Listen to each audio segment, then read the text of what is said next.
wow! I'm back again with more bullshit. And getting my ass beat. Yeah! Who are you? First part of the game. Yeah. Oh, the animation budget go off. Look at her. She's so beautiful. Oh my god. I'm gonna have to fight him at some point, aren't I? I needed a stage impression. That is the case. Yeah! Magical girl time! Fuck yeah, baby! Let's go!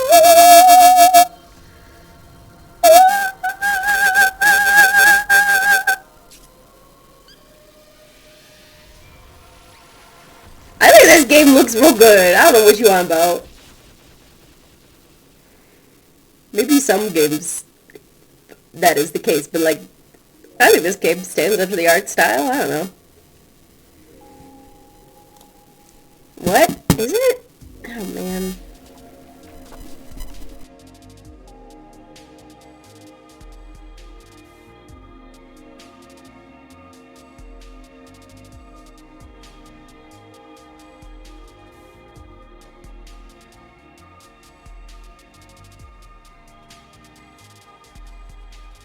Hello, microphone. Are you working? Hello, microphone. Are you working? Okay, that sounds a little better. Alright, okay. Here we go! The kitchens, you say. Alright,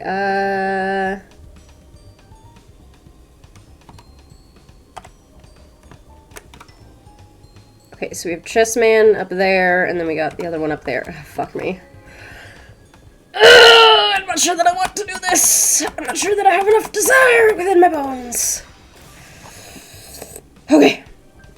You're strong and brave, and you can win at the video game. Yeah!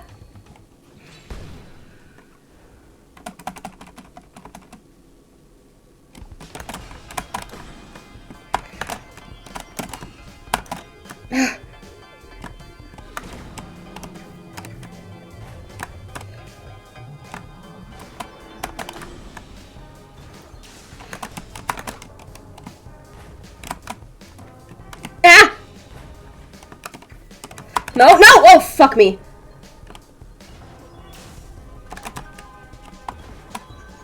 How am I already out of HP? No! Ah! Ooh! Ow! Fuck! Ow! No!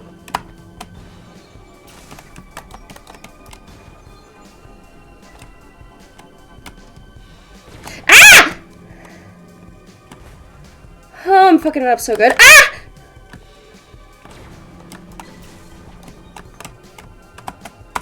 So stupid. No! God damn it!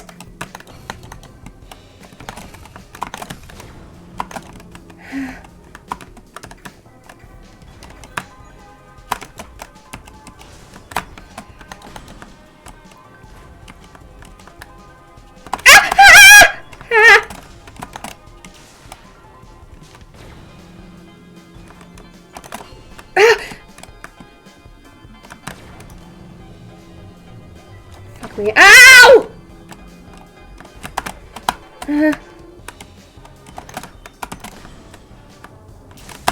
I don't like the horse.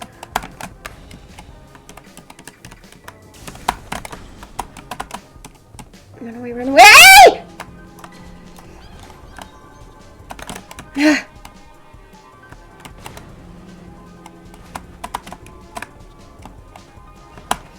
Ow! I can't never get there fast enough. Ah! Shit. Oh, fuck me! Oh, why does it still sound bad? Why is it?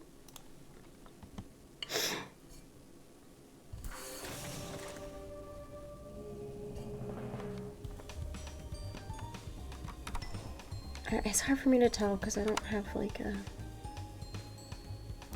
How am I sounding? How am I sounding? I don't know. I don't know. It sounds okay to me. I don't know. I don't want to fuss with it for 20 years.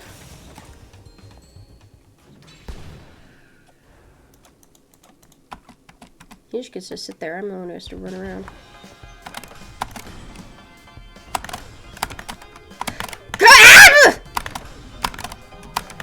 Good.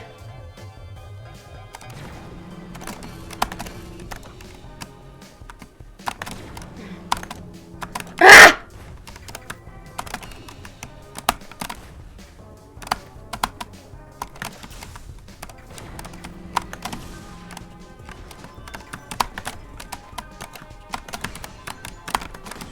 Okay.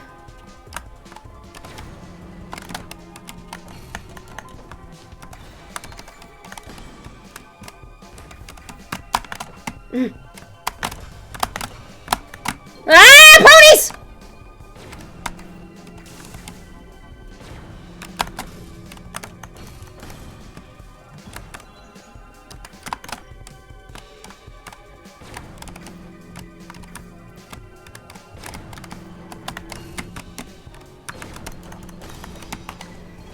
No, come on! Oh, God!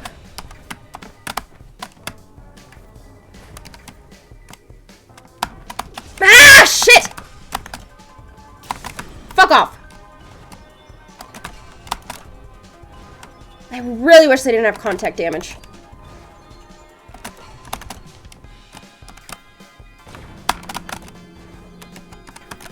Ah!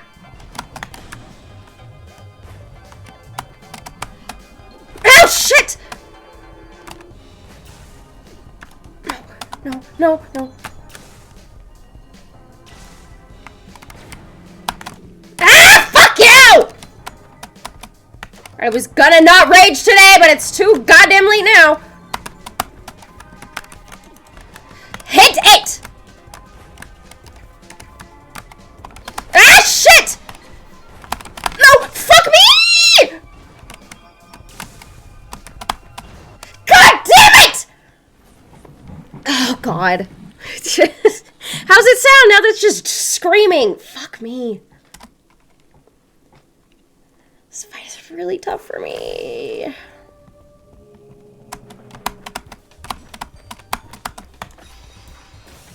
I don't know what other game I could play that wouldn't make me rage. They all make me rage.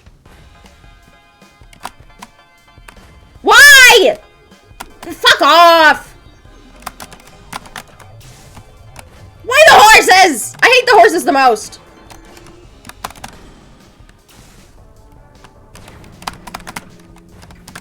Ah! Ah!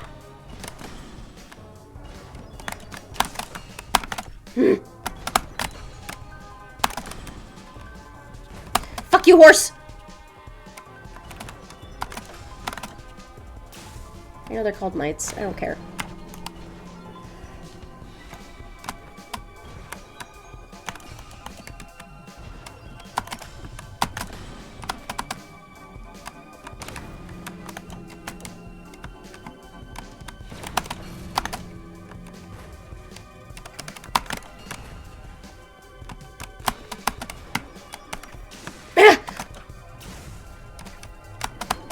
Shit! No! Ah! No, come on! I hate this fucking fight! I just cannot deal with it.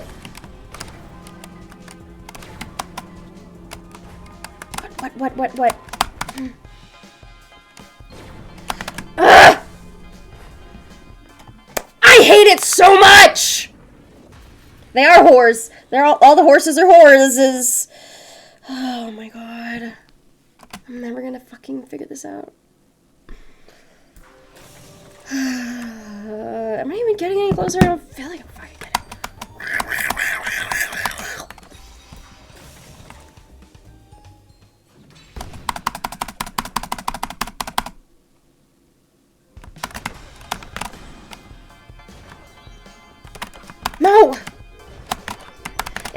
so fast! You have no chance to hit them.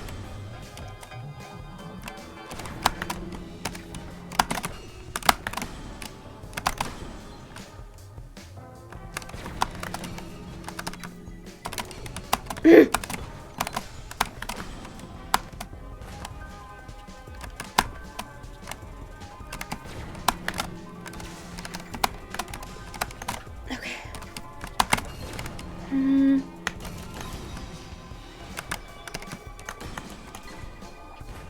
Hurry!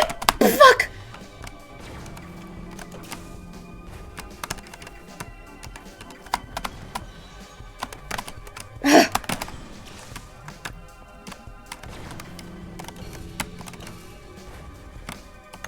I hate you. No, no, no, no, no, no! I can't! Fuck off!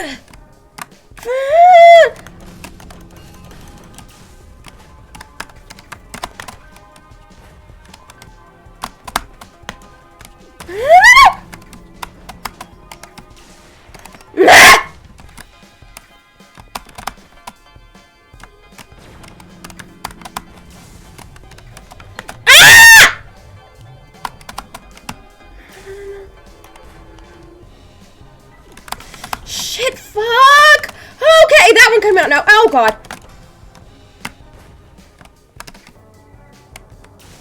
No, God damn it!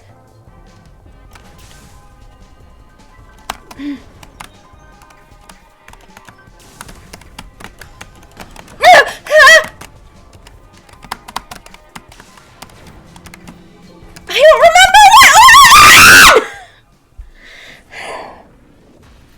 Maybe I shouldn't be playing this fucking game right now. Oh my God. I'm not good. I get out of the pattern, and then I don't know which one it is, and then I'm just flipping through randomly and freaking the hell out. And why did you make a fight that relies on memorization? I can't memorize anything. I'm so bad at it.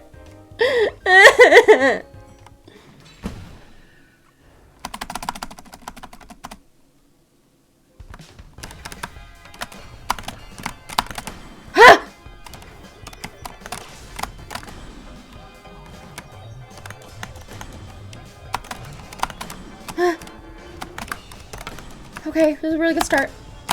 Don't fuck it up now. Ow!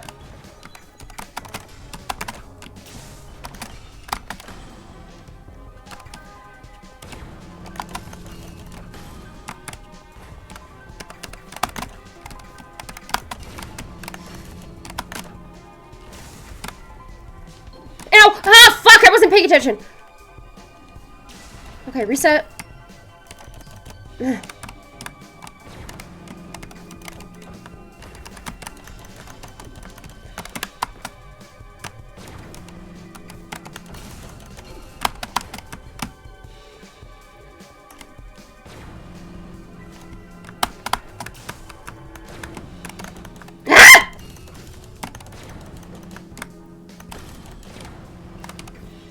I got it wrong.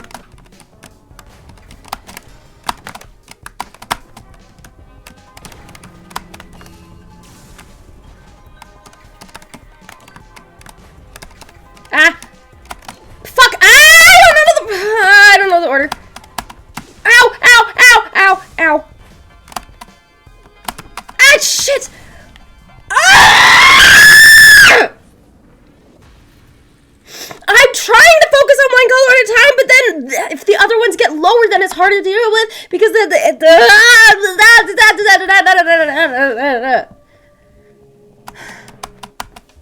don't like it. Fuck these bitches! I hate chess. I know you like it. I don't like it anymore. I'm never playing chess because of this video game. It's ruined chess for me forever.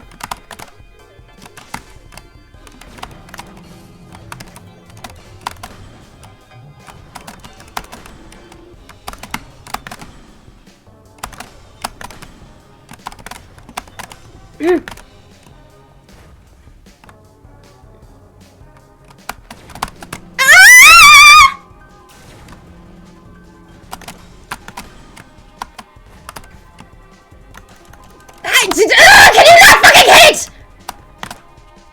Oh, fuck off. And they turn too goddamn fast.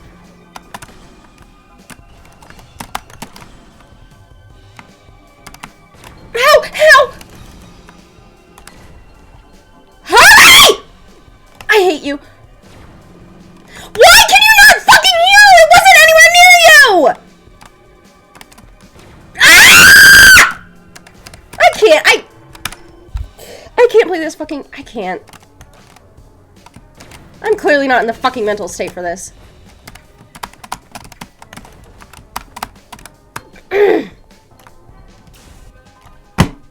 Nope. I can't. It's not the day.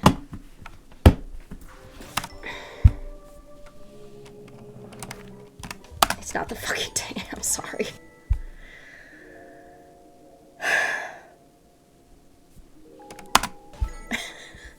I can't do this right now. I think I need to go to fucking bed, man. I don't...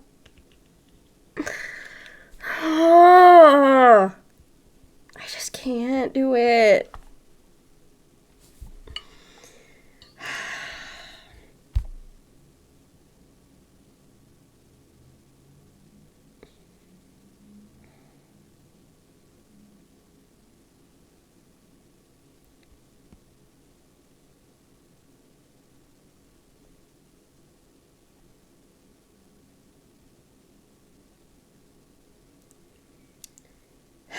I don't have that one downloaded.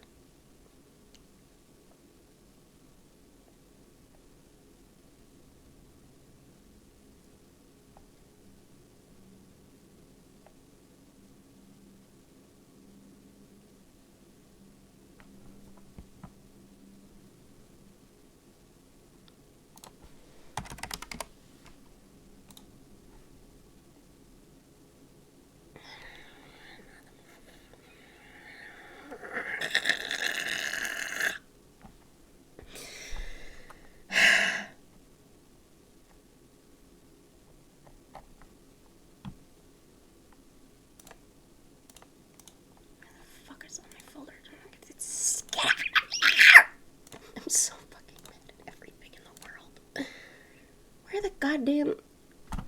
Is that the one? No, that's not the one. Oh, there it is.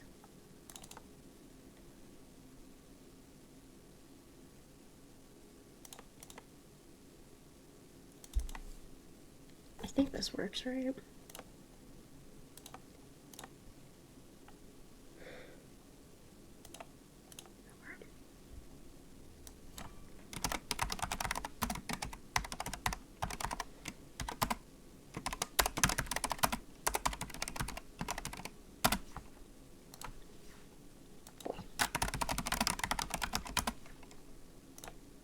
I don't know if you know the category of which. Nope.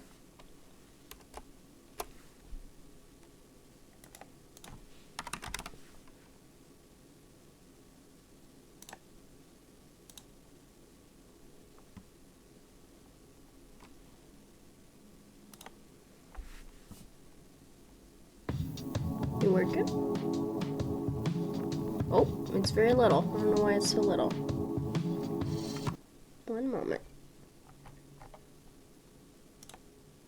Why are you so little?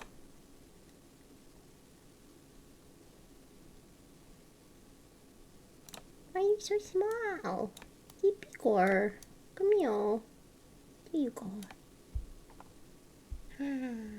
Let's be going now. This is Tenement Confinement by KittyHorrorShow. Actually, wait 1 second. Sorry. Keep interrupting myself. Anyways, we're playing Not That Cat Game. Oh, you walk very fast. Hello. Hello, world.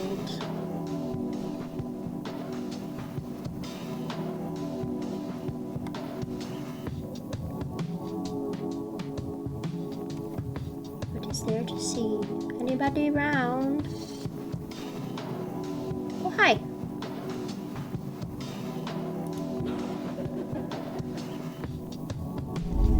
This place reminds me a little bit of when I'd stay at my grandma's house as a kid. It looked a little bit like it does in here. I like staying with my grandma. I never had to see her, just listen to the things she'd croak from inside her room.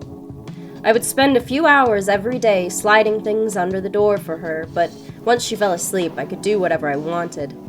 She lived out in the boonies, so it was always night, which meant the local station was always playing horror movies. The good ones, too. The ones where the men with knives for arms go around cutting off people's heads, and the heads just hang there in the air, spinning around and crying and puking, so, like, kinda scary, but also kinda funny. She always kept her pantry full of cereals, mostly the bad, flavorless ones, but sometimes the good ones, so that's what I'd eat. I was too little to cook, so I couldn't do anything with all the livers in the fridge. Lucky thing she ate them raw, or I wouldn't have been able to take care of her. She had this room way down almost to the very end of the long, long hallway in her attic. You'd go into this room, and it was so small and there were no windows or anything, and you'd close yourself in there, and it was just totally dark with a smell a little bit like incense and a little like burned toast. You'd lay down in that room, and as soon as you started to drift off, the room would start whispering things to you. Or maybe it was just the floor whispering, and you'd feel the floor touching you, like these little fingers just kind of feeling you out, looking for a way in. Not like anything creepy, not like a pervy thing, just like the room sort of wanted to hang on to you, I guess. Like if a bed could tuck you under the covers by itself. That was how it felt anyway. I missed that old house. When she died, it died with her, so when I went the last time, it was just this big hole in the ground full of putrid skin and long white bones. I had to sit on the lip of the hole for a week and just reread old comics until my parents came to get me. Nope, this is a different creator. This game is made by KittyHorrorShow, who made the seminal game Anatomy, which I love the shit out of. Can I... Oh! Thank you. And they're just a really good writer, and they make really interesting little bites of horror games. I would suggest playing all their games, you know?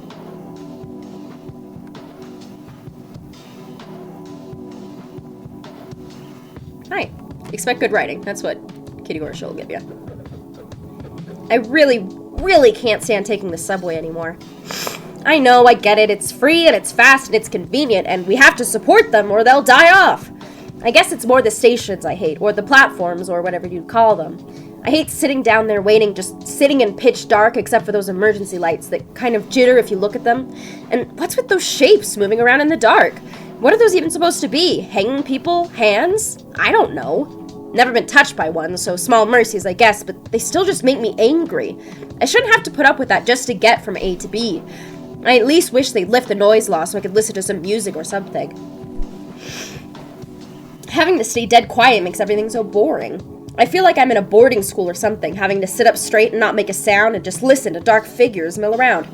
Oh shit, have you ever tried to walk a subway tunnel before the trains come, or after it's just left? That's a trip. You'll never get where you're going, obviously, but that's not the point. You feel something. I don't know if it's bad or good, but you sure as hell feel it. The tunnels, they sort of shiver, like the train's touch woke something up in them. If you go far enough, you'll start hearing noises from both directions, like distant screaming arguments, or old sad music, or the city's organs working if it's not too long after the dinner hour. I think I'd recommend it. It's worth doing once. Might take a friend along with you and a real long piece of string or something. Do the whole ardsne thing. Don't ever pronounce that. Just so you don't spend hours stumbling your way back out.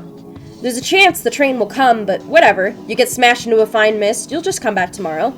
Might leave everything fragile at home, though. Your lockets or your necklaces, those treasured keepsakes. Can't get those back. Those the subway tunnels take and keep. Thank you.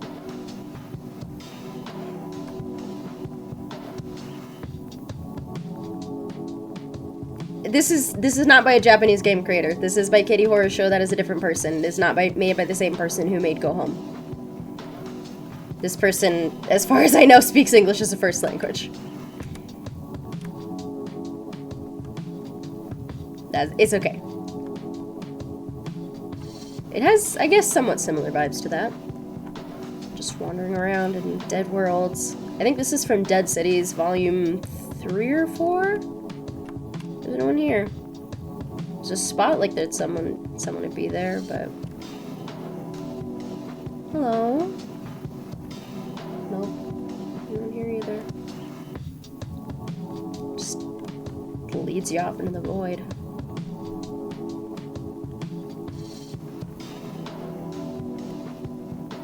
Vibey music.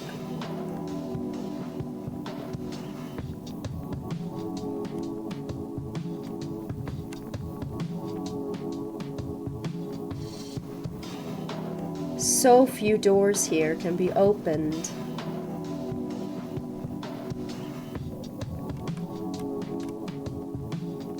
Airbud 7, Bloodsport! Queen of Knives 3, City of Flesh. Not here either. There's somebody. They're blue. Hi.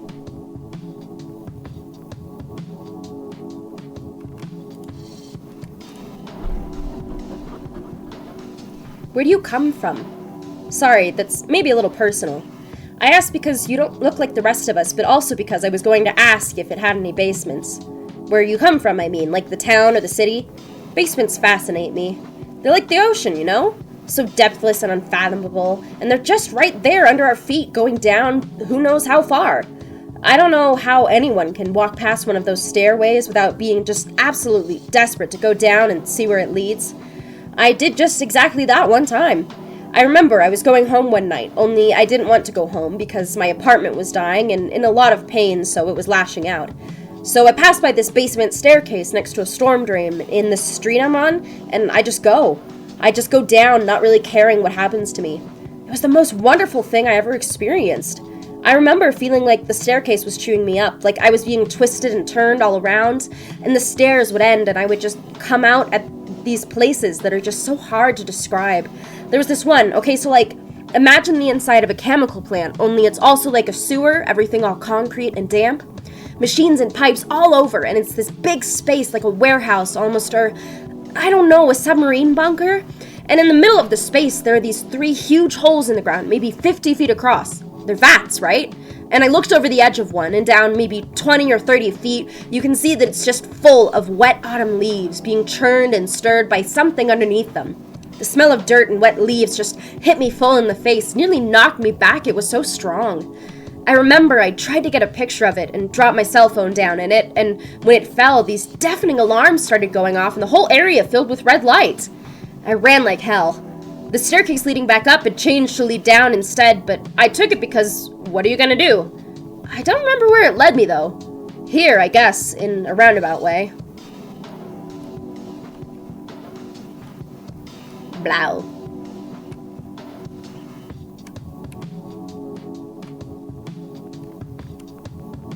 Music is very vibes.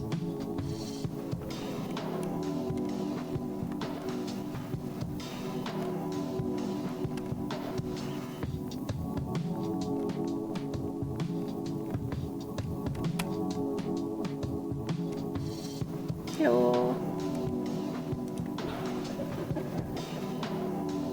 Ghosts! Ghosts! This building is full of ghosts! Isn't that funny? They crawl and slither and moan, but I don't know if you'd say they haunt. You look at this place and it seems like the sort of building where ghosts would be stored, not one they'd haunt. Have you seen the ghost up in 3B, the apartment with the damp carpets and all the aquariums and stacks of newspaper? The old head just shuffles around, moving by its jaw and that long fat tongue, just moaning and sobbing. Not very scary, huh? And you have that woman in 5A who just lays in her bathtub, staring at her feet. She looks paler than ghosts look. You think she's sick or something? I guess I'm asking too many questions. You know what I bet it is? I bet it's those lights. Lighting is so important. Like, I'm very affected by my environment. I'll get all kinds of messed up if I'm in someplace and the light looks wrong. The light in there, it kills moths. It just oozes out of those paper fixtures, all pale and too bright. What's with those fixtures anyways? They put them up there like they were getting ready to paint the lights, but then they just never did. Now it looks like the building just got left behind halfway through some kind of renovation. Anyway, yeah, lights. Just melts the wallpaper, that drab green-blue floral pattern. Now it just runs down the walls like nicotine residue. I bet that's what's messing that girl up. I don't know about the head, though. Those aquariums in his apartment put off some really nice light, soft and blue. I wonder what the ghosts are like up in those top few floors. You can tell from the outside that the lights are off up there. Do you think ghosts get better or worse when it's dark? Do they get scared too? If you went into one of those dark rooms up there, what do you think? Do you think the ghost would freak out and start screaming with his huge twisted up teeth and come after you? That might be kind of funny. Something tells me they're just milling around in the dark, though. Boring job, ask me.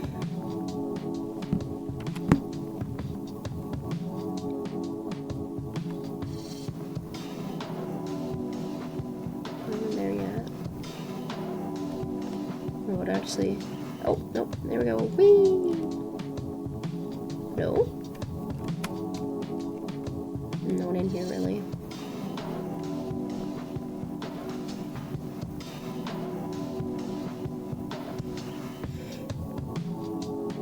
Whoa!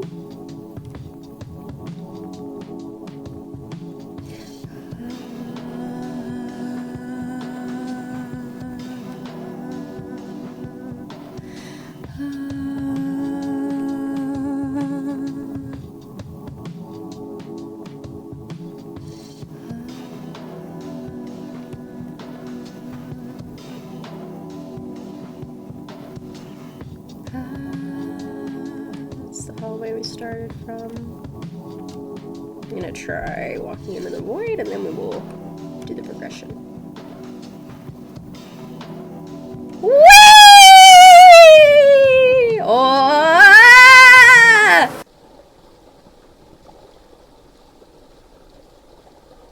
Hello? Did I fuck up? Like the dream that was described.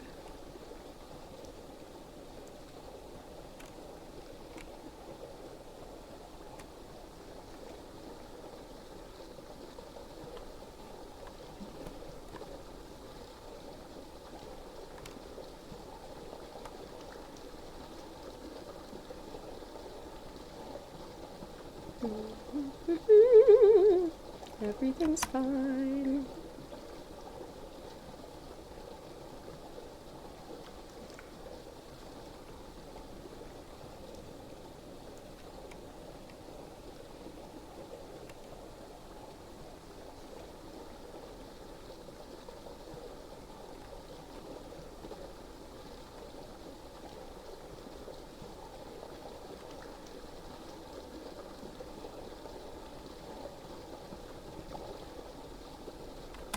Is there anything in here?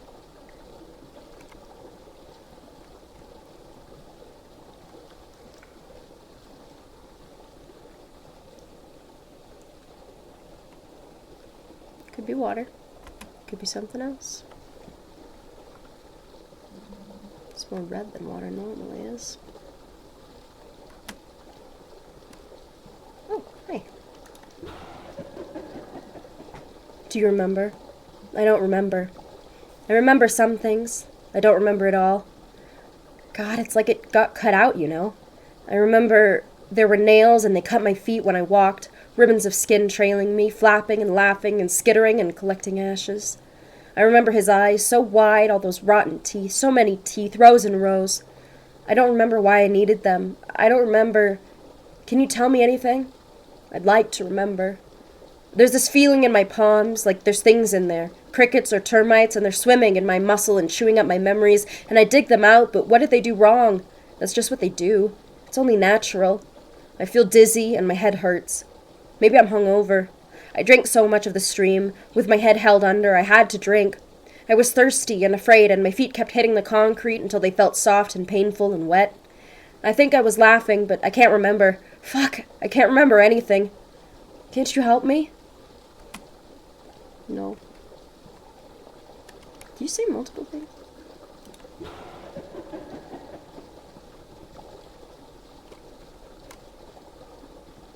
Yeah, you just repeat. Okay.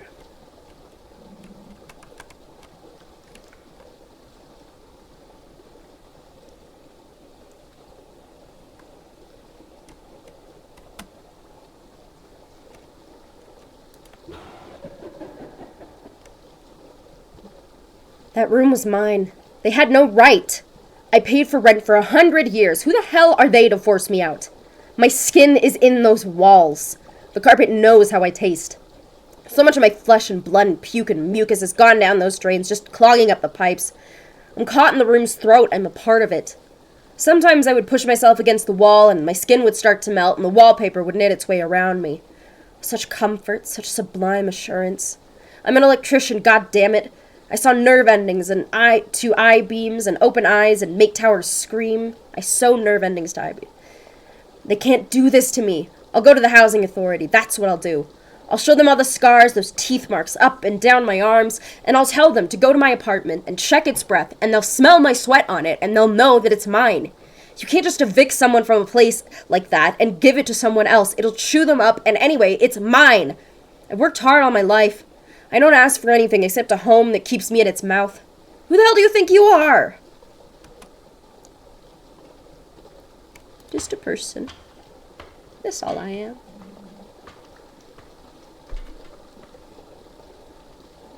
Where are we now? Back again.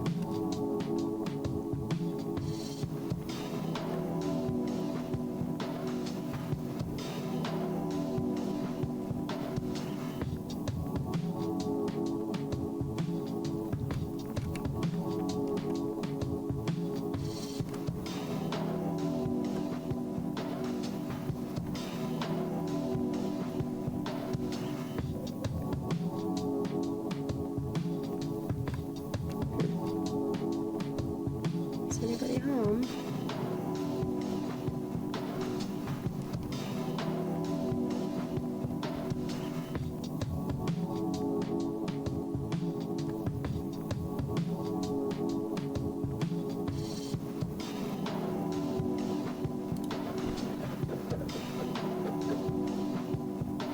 I never got to travel much. That's my big thing, I guess, my big regret. We all have one, don't we? Like one big regret we can't get over, and that's why we're here. I don't know, I'm just going off of movies and stuff, but yeah, like, I would have liked to, you know? Living in the same town with the same rows and rows of cookie-cutter houses, always night, streetlights never coming on, so they just stand there like pointless poles. It's mind-numbing. My friend, whose name I forgot, he used to travel sometimes with his family, and he would bring me back stuff. This one time, he brought me back a videotape from a place he'd gone during winter break. He told me to watch it alone, so I did that night in my room, and it was this black and white video of a woman from the shoulders up. Only her eyes and mouth were empty, like no teeth or eyeballs or whatever, just these black holes, and she's up against a black wall and she's talking. That was it. She just stood there with her lips moving, and there was a voice, but it was muffled, and it was saying these words in a different language. I don't think she was speaking sentences. The words didn't sound like they were arranged that way. Just word, pause, word, pause, word.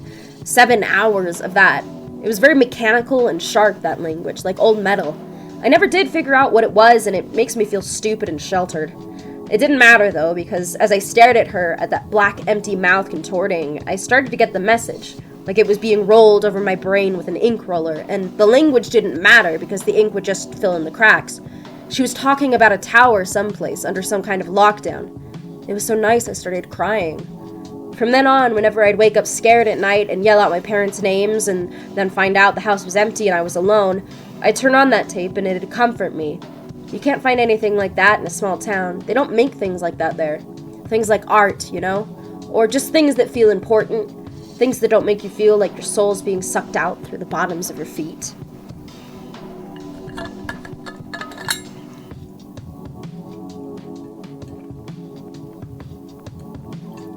Need a sippy sip.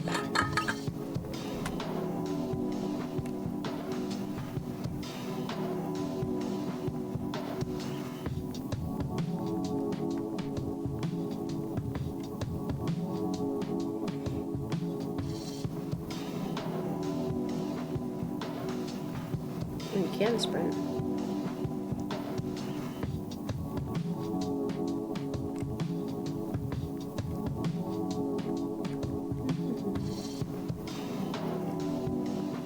Oh, something's different.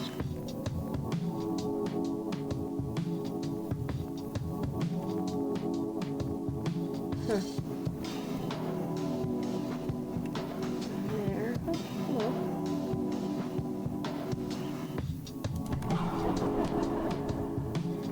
Do you know what this place is missing? A hotel. You may laugh, but I'm telling you, when I was younger, everywhere that was anywhere had a hotel. I was lucky enough to grow up just an hour outside of a city with a hotel. My papa and I, and then later my dates and I, used to go into the city together by rail and make an evening of it, like everyone else who was young or in love or both. It was so exciting being there, all crowded in at the lobby with dozens and dozens of other hopefuls, the murmur and the energy. Sometimes you'd meet people who had been before, and they'd tell you some of their experiences, and sometimes you'd meet people who'd never been, and you'd tell them some of yours. There was a real sense of brotherhood to it, a shared wonder that brought you together. And when the person at the front desk would appear and announce that a new room had been born and cleaned out and was ready, oh, you should have been there. Instant quiet, excited silence, until that desk person called out the numbers. Getting to be the first to visit a newborn room was like winning the lottery. You felt like a pioneer. Yeah, so you heard stories. Well, I heard them too. And you know something? Most of them were true. Yes, there were rooms that would pull the skin right off your bones. Yes, there were rooms that snapped you and ground you up. There were rooms with floor made of spider silk and walls made of wasp bone, where everything stank and buzzed and howled and you'd come back out broken or not at all. They weren't even all that rare, but it was worth it. You don't believe me, but it was worth the chance to get to be the first to enter a newborn room. Because there was always the chance that you'd be the one to find the room, the grand and final room, the one where the hotel's heart and mind and eyes and soul were. You get to be the one to sink your knife into its brain and kill the hotel for good and all, and the city would remember you forever. It was a long shot, a pie-in-the-sky kind of dream, but if you don't chase those kinds of dreams, then what's the point? Then they all went and developed that chemical and just poisoned them all. Cured, they said. The problem of hotel infestation solved forever. Well, they solved the problem of a whole national pastime in the process, the bastards. Damn shame, ask me.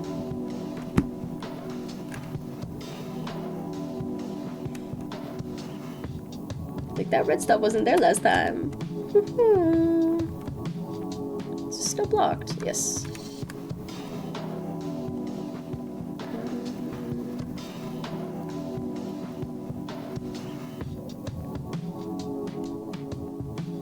Anyone around? No friend.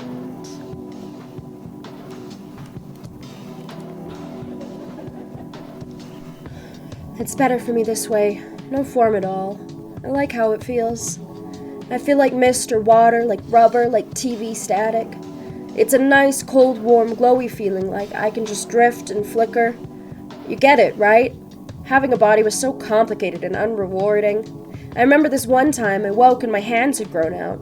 The skin had gone all green and slick like a frog's skin, and these fingers, 1.5 feet long at least, it looked like they just didn't have any bones anymore.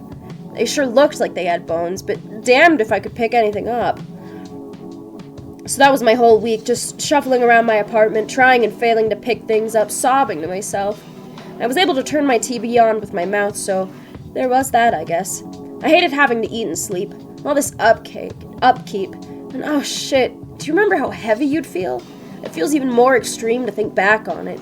Now when you're like this and it's like, I don't have any weight on me at all, but even back then I felt it, just so heavy, dragging all this meat around, this crying, changing, aching, hungry, tired meat. No food was ever enough, you'd just get hungry again. You were always tired, just dragging yourself from one sleep to the next. Your teeth would rot and eyelids would appear in weird places with no eyes behind them, just sockets. Think about teeth, exposed bits of bones that will rot over time. Seems like a defect. I guess some people were into fucking and they all seemed pretty wild about it, like they'd just go on and on about it, but it was never my thing. Even if it was, I can't imagine it would have made it worth it. Maybe the only feeling I liked was rain. I miss rain. I like to sit out on my balcony during the rainstorms, watching those bloated whale things just hanging in the sky with their guts pouring down, and the rain would fall on my skin all warm and cool at the same time, and then when it stopped, everything had that warm concrete smell. I wouldn't mind feeling those things again, but I wouldn't go back just for that. Not worth it. Worth it, generally speaking. Just fascinating little worlds.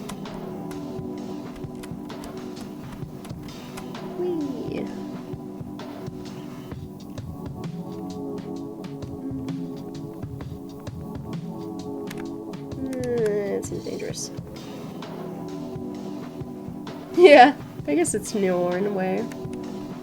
Noir.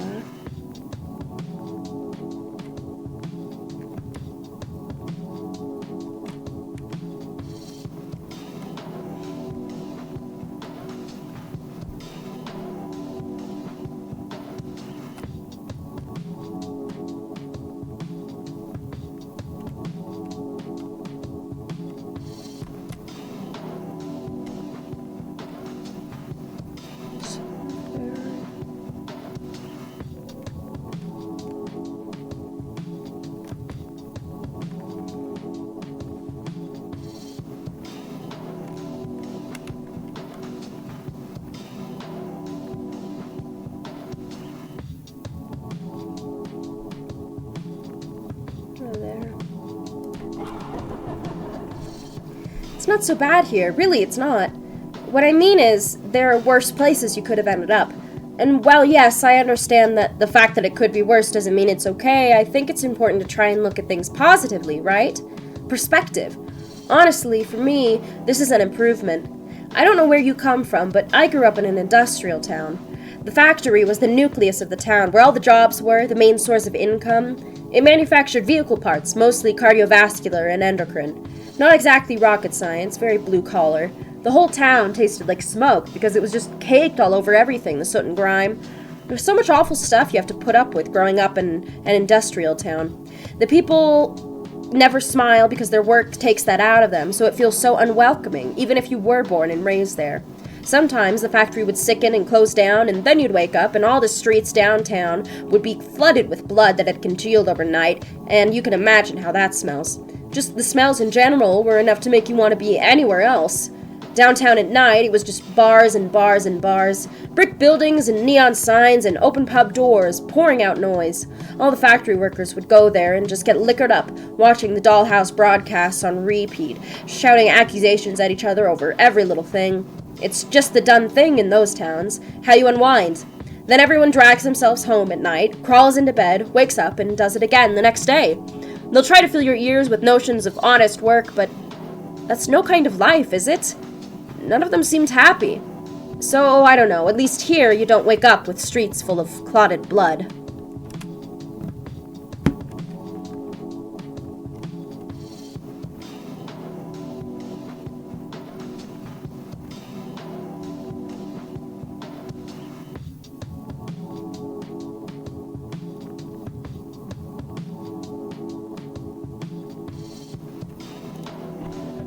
Talk to you already. Yeah. Oops. Alrighty. Goodbye again.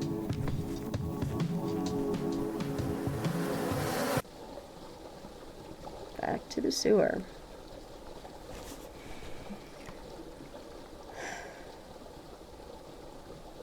And whatever this place is.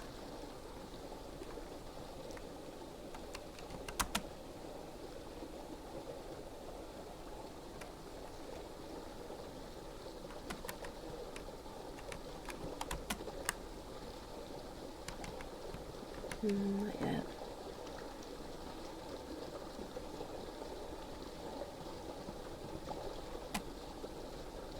Aha, ooh. I like your outfit. Let me take a sip of water first.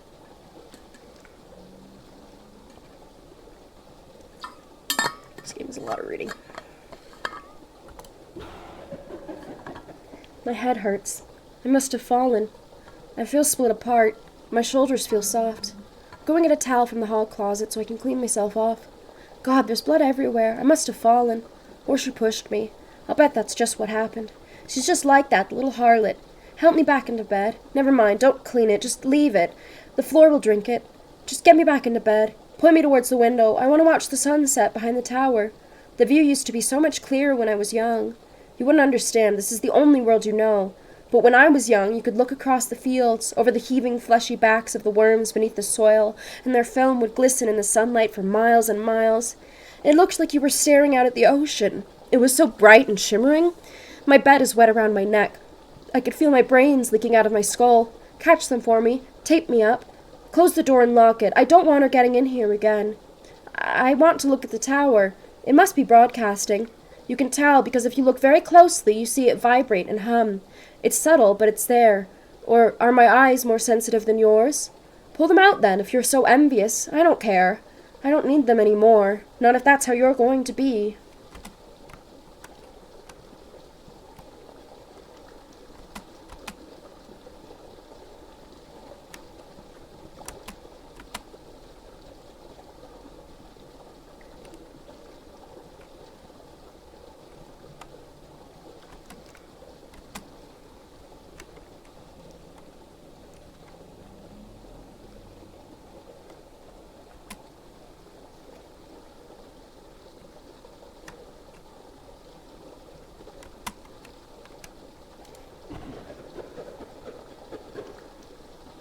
You don't have to tell me.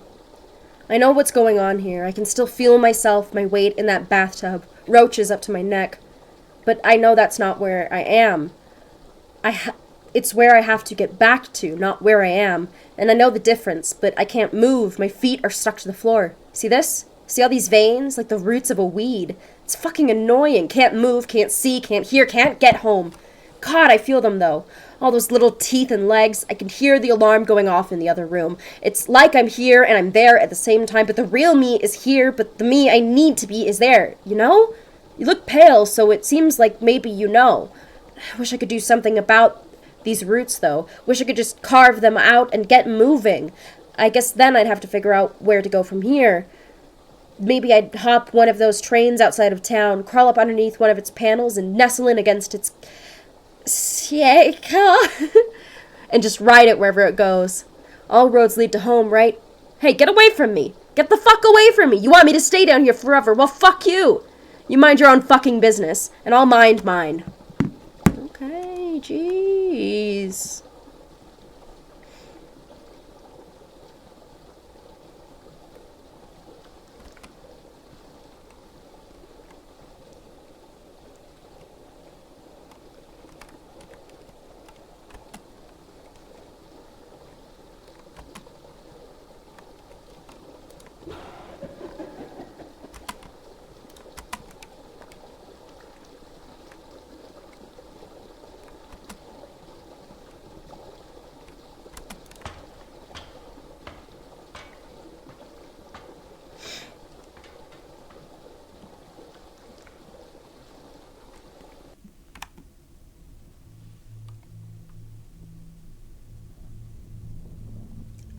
Oh, SpaghettiOs.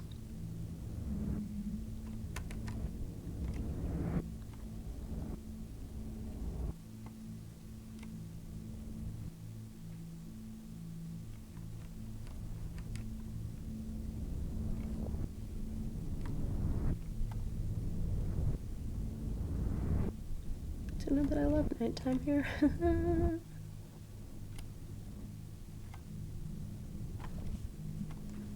Just quieting.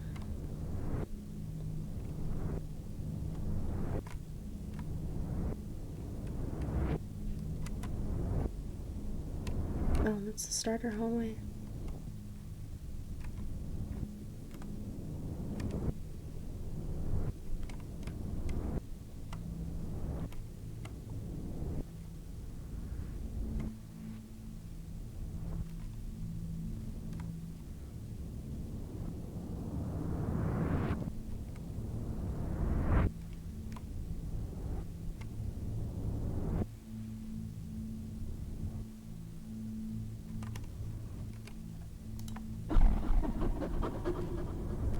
I just wanted to get out.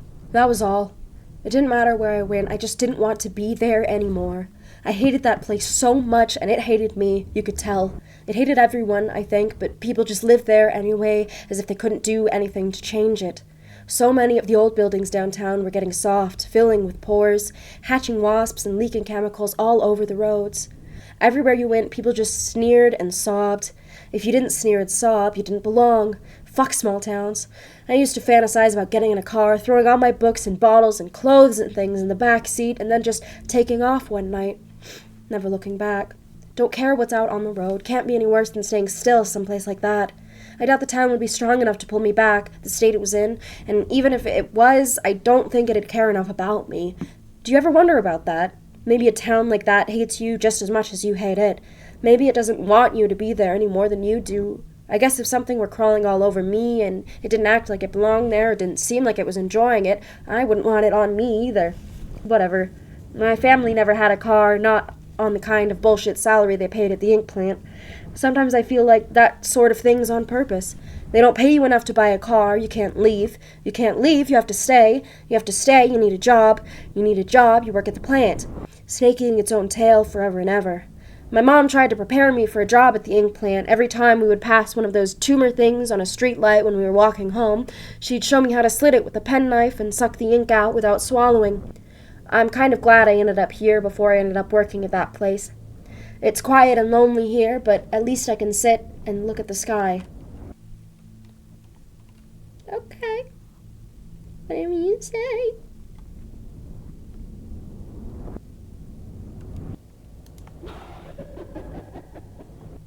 It's better for me this way. No form at all. I like how it feels. Is this the body one? Ah, yes it is. Same body.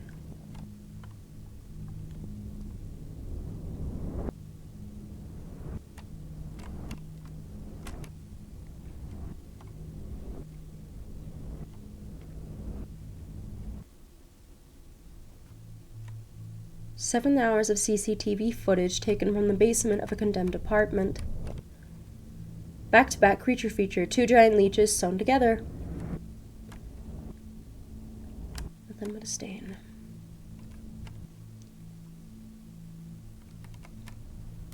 I already talked to you.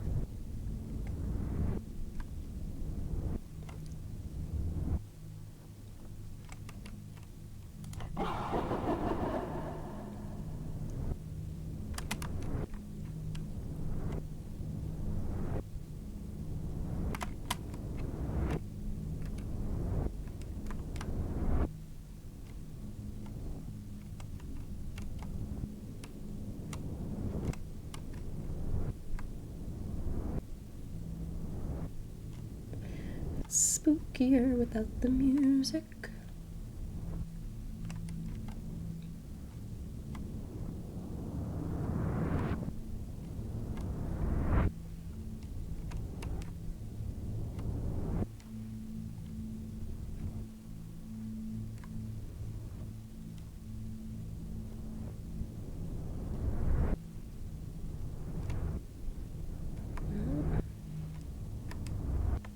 Here we go again. Whee!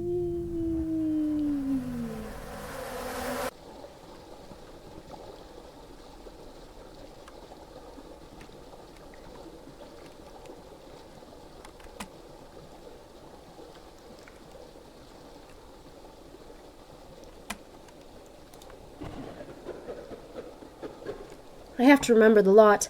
I have to remember the street I was on. The dog that got me is back there. It stopped moving after it got me. I saw it. It must still be there, with my skin filling up its metal stomach, processing and grinding. I got over the fence and looked down, and my leg was just wet muscle. No more skin. I kept moving, though, and I didn't. Until I didn't. I found that house and went in through the window, and they had that nice bedroom in there with the full bed and the pictures of a lake. I don't know how long I slept there. Maybe I'm still sleeping there. Feels a little like a dream down here. My skin feels wet and sallow like in a dream, like if I opened it up, I'd just be full of air and smoke. Maybe I will. You're not going to stop me, are you? I have to get back to the lot and see if the dog's still there. I need the skin of my leg back. I had a key that I kept under that skin, and I don't have it anymore, so that means the dog must have it. I can just see it there, the little prick, just ticking away, digesting me, the slats on its back, ventilating that red mist they make, just staring into the middle distance, making that droning, breathing noise. I need that key.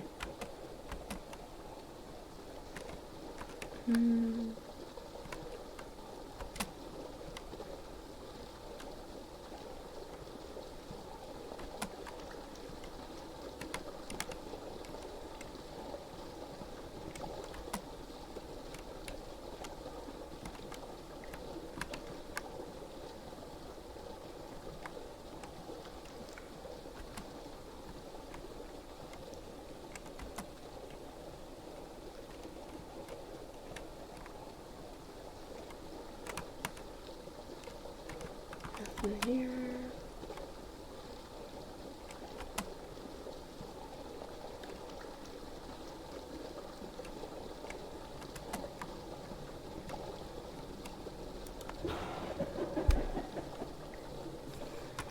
Talk to you.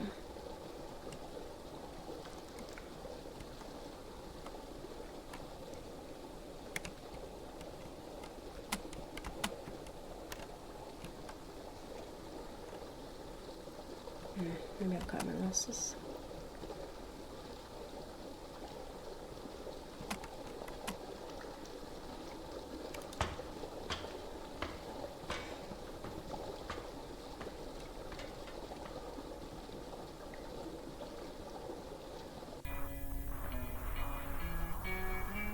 Ah, lovely.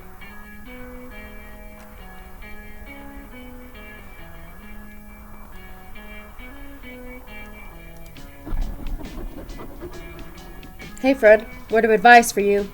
That tall building on the other side of town, the one with the blue light near the wall, don't go in that building. Shit, probably don't even want to go near that building. The last place like that I was at, this building would sometimes show up there that was just exactly like that. I mean exactly, same windows and blue light and greasy alley behind a restaurant smell and everything. That blue light tripped me out, so I broke into the place one night. I don't know why, because I was younger and dumber, I guess. I just liked walking around in places, and I'm like philosophically opposed to locked doors.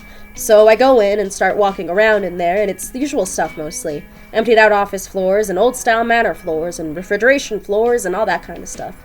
But then I get to this floor, and the door in the stairwell is nailed shut with boards and everything, so I'm like, well, okay, now I have to go in there. And I break down the boards and get the door open, and I'm in there, and it's your typical exposed wood, pink insulation, unfinished basement type floor. Only the lights don't work, and the whole space is full of these big box shapes that are like metal and glass, and they're dimly lit from the inside, like the way a car roof light looks. Turns out they're cages or like aquariums, but there's people in them, only like if you took all the bones out and hung them up in a closet. That's how they look, just hanging in those things, soft mouths all opening and closing, but not making any noise. Or maybe they were, and the cage things were soundproof. I don't know. So immediately I'm thinking this is like a sex thing, and these are all just a bunch of rich pervs getting up to it. But then I look at the aquarium of this one, and its face is all wet and mucusy, and it looks fresher than the others do. And the inside of one of the walls of the aquarium is crisscrossed with these greasy trails, like the thing in there's been slapping away at the wall with its hand. I don't think it wanted to be in there at all. I sure as shit didn't after that. Grossed me out. Could barely keep food down for 2 days. What a joke.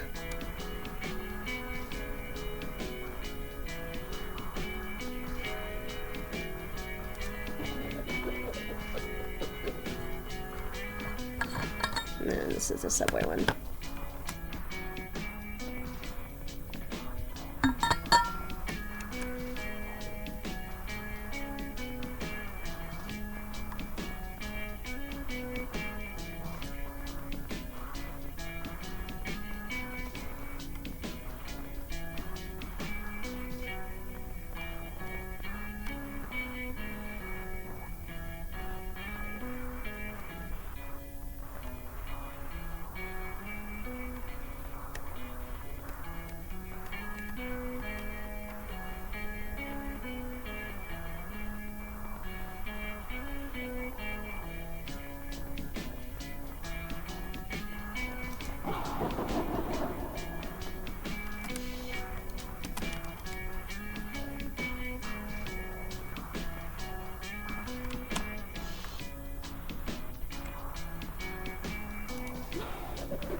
Gone with the Wind, but starring a bunch of moray eels instead of people.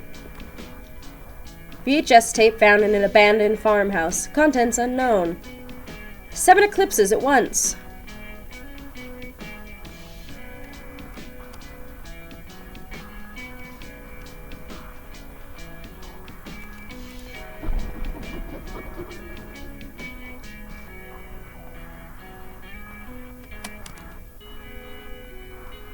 I really like this song. And the skybox is gorgeous.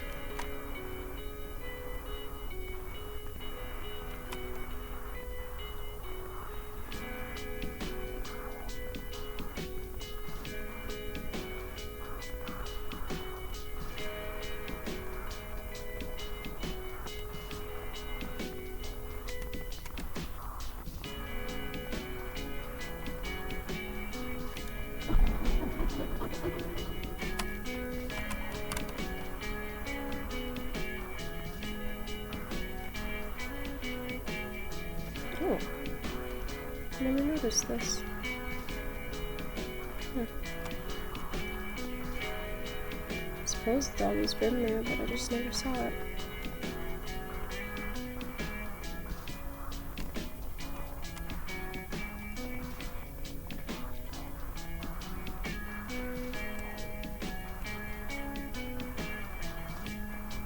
Alrighty then.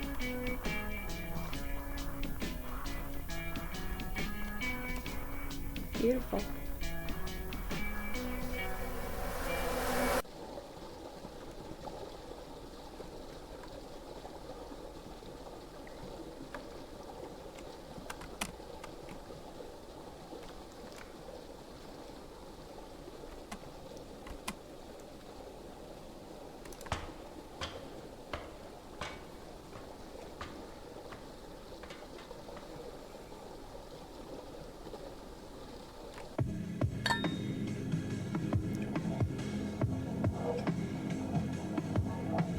God damn it, I'm out of water.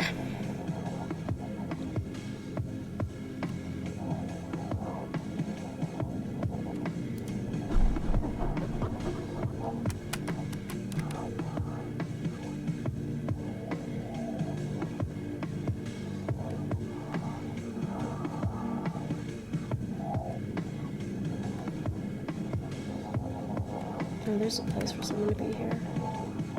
I'll look back around. Not here this time of day.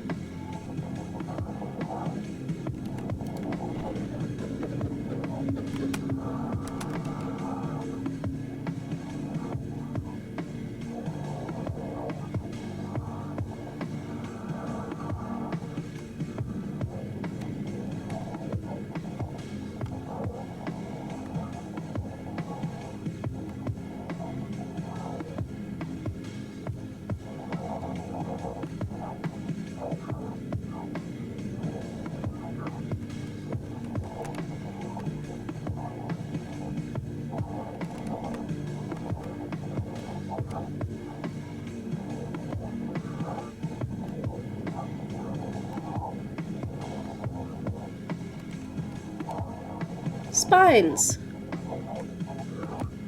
Motion pictures of wolf people screaming at things. The theaters exposed a beating heart. The theaters exposed beating heart.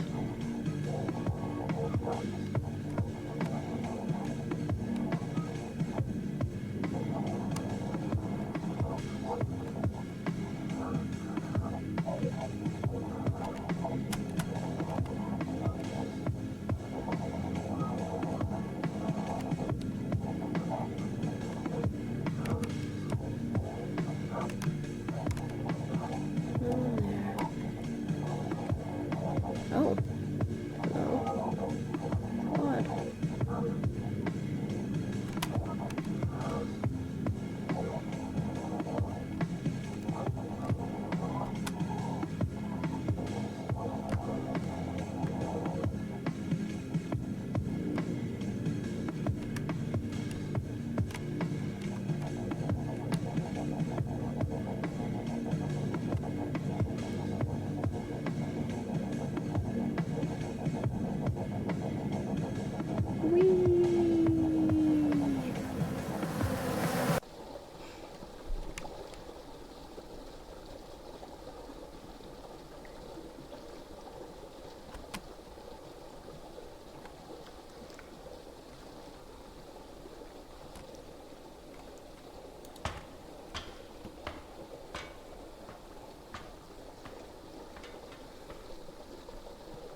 tunes are a little spooky. Oh. It's blocked. Oh, good. You're back. I was just thinking about what you asked me yesterday and... Oh, wait, you're not them, are you? You're someone different? Sorry I mistook you. It's hard to see. Do you want to hear what I was going to say anyway? I was going to tell you about this cul-de-sac I used to visit.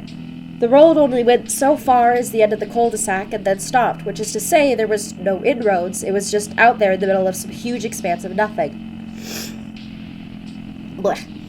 The only way you could get there was to dream about it, or to have a doctor induce it with some chemical or other. You think you're alone there, no matter how many other people are with you. You can't see or hear them, and whatever they do there, it doesn't affect you. So this cul-de-sac, it's very Midwestern suburban, plain drab little middle-class houses. They're always dark and empty, but the nice thing is if you go there and you wait long enough, one or two of those houses' front doors are going to open, and then you can just walk in. The houses are more interesting on the inside than the outside, which I guess is true of all houses. They'd be different every time, although the layouts would be mostly unchanged. I remember going into one of the houses once, and all the carpets were torn up and the walls unpainted, as though the house were still under construction. I went up to the top floor of the house and went to the master bedroom, which was full of these wire mesh cages full of grasshoppers, the big dark gray ones, all angry and banging around, trying to get out. There were 3 windows in that room. 2 of them looked out onto the cul-de-sac, but one of them looked out over this long, dark tunnel where each time you looked, you'd see a distant figure start rushing towards you, loping with its 2 long limbs and face. You'd wake up before it got to you, like you were just ejected or something. I was always curious to see the figure. I wanted to wait until it got right up to the glass, but the house was never like that again for the time. It was like that after the time it was like that for me.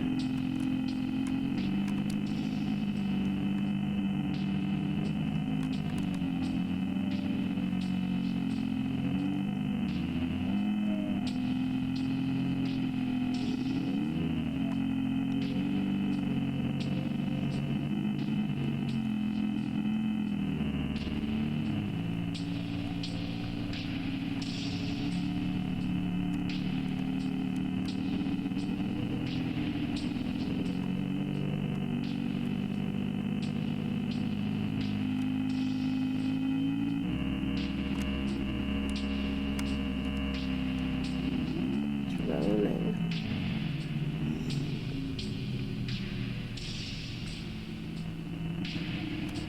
7 hours of CCTV footage. Saw those ones already.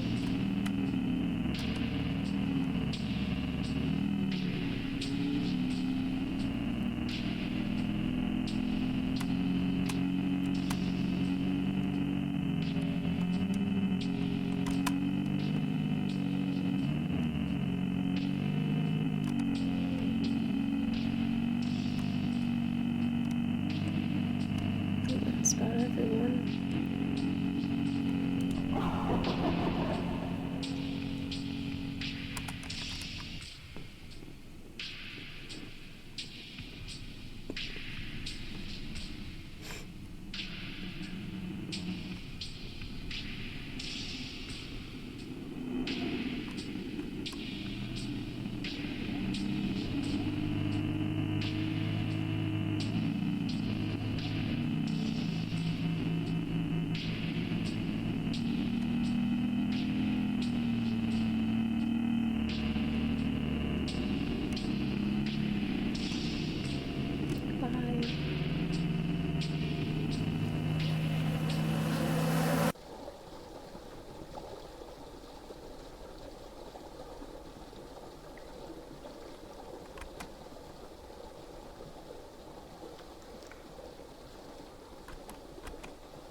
What awaits us now?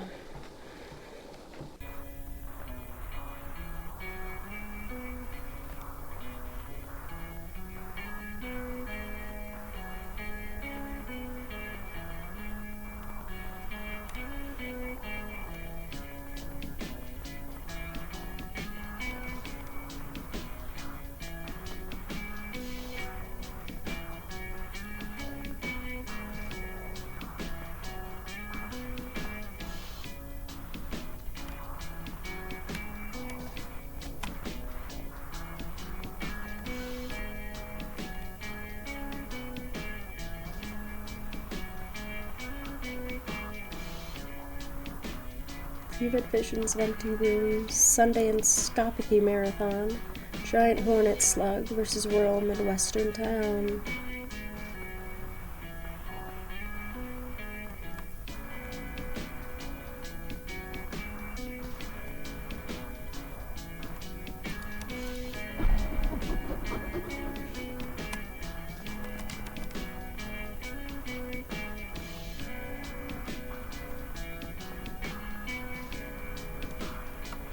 Escape. Yes. And then, once again.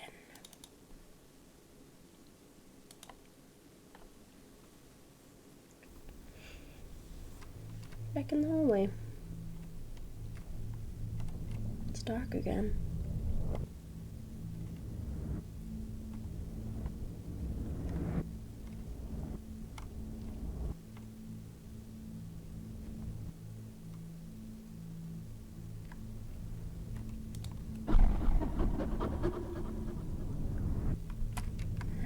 Same old.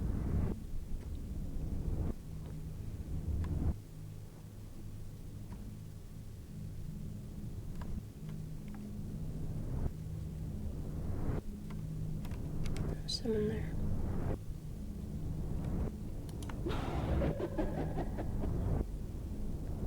Oh, you're the one that's a ghost. Doesn't want a body.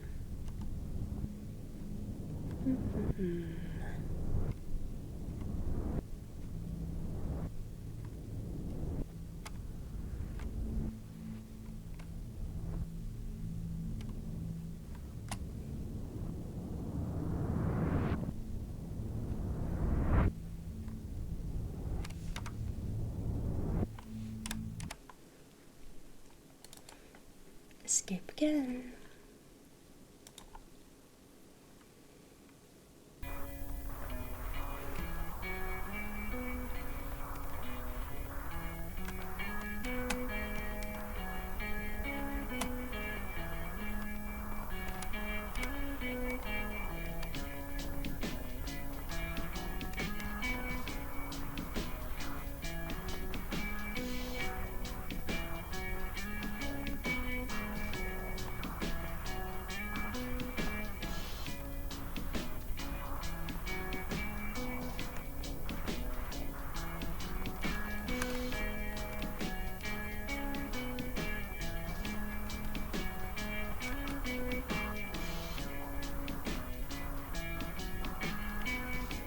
Escape again.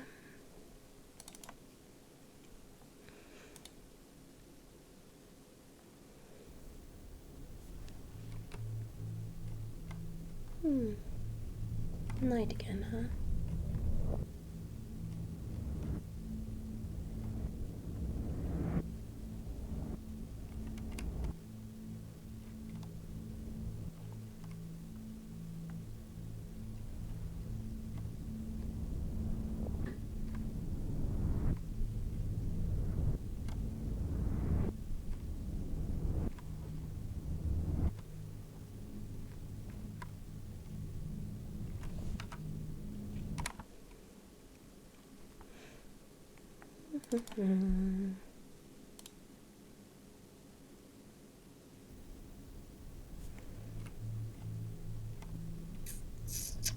Two in a row. Come on now.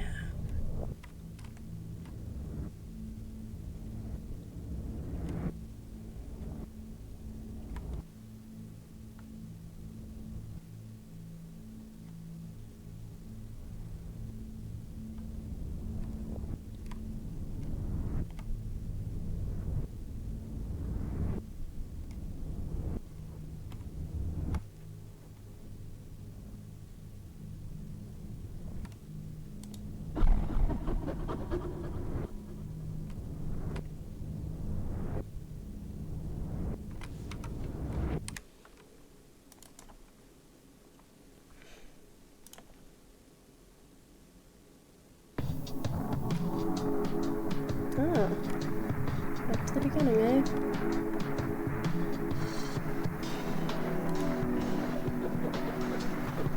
Never got to travel much.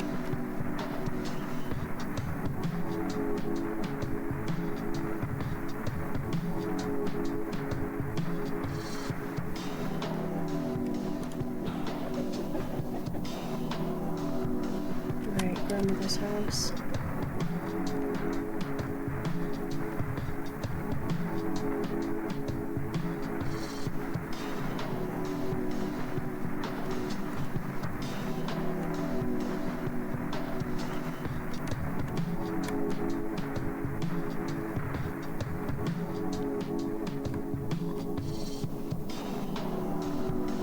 Books and noise.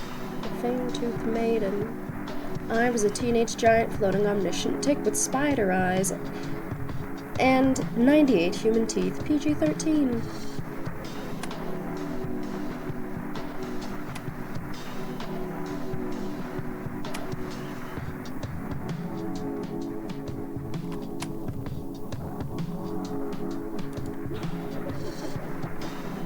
Ghosts.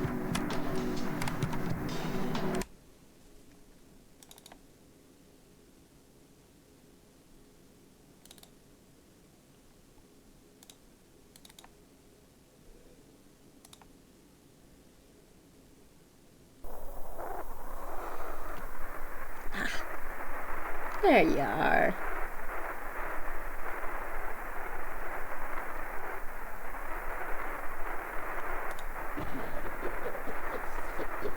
Hey, I'm sorry I'd talk, but shit, are you feeling this? It's like, oh god, I don't know, but fuck, I can barely stand it. So heavy, burning, feel like skin splitting or cracking. I don't know, god, it's bad. Never been this bad, I don't think. Hey, wait a minute. What did you...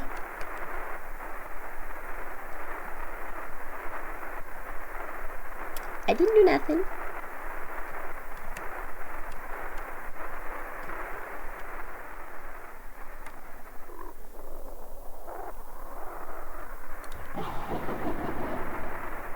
What's wrong with the air? It's like, it's thick. I can't breathe. Shit, why do I even feel the need to breathe? What's happening? What did you do? Look at you. It's all over you. You know something about this, don't you? You have something to do with this. I can tell.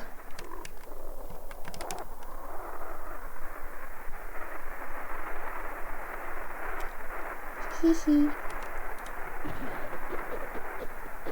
Can't help you. I can't. You have to.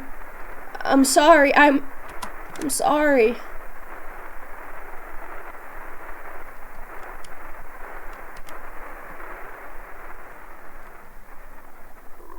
City full of pulsing veins.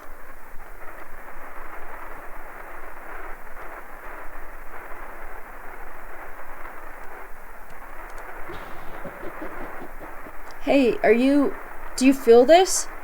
I don't know, it's like something's wrong. Fuck, my head, I feel so heavy. I'm not supposed to feel like this, I don't think. Are you feeling this too? Christ, I don't... Oops.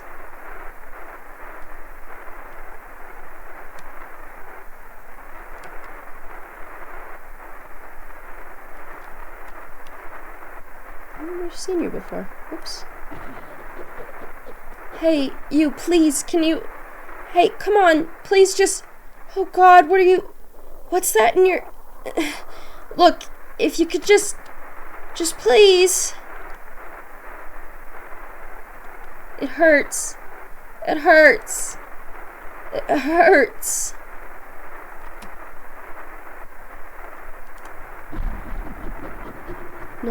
No, I don't like this. This is wrong. This isn't supposed to happen here. It's not supposed to happen here.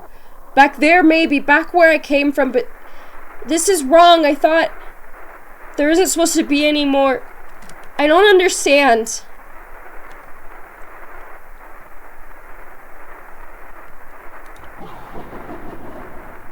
Listen, you have to stop. You have to. Don't you understand? Don't you see what's happening? This isn't right. It's hurting us. It's sanding us down. Whoops. Press space a little bit too early. You can't keep doing this to us. You have to stop. Please, please, please stop.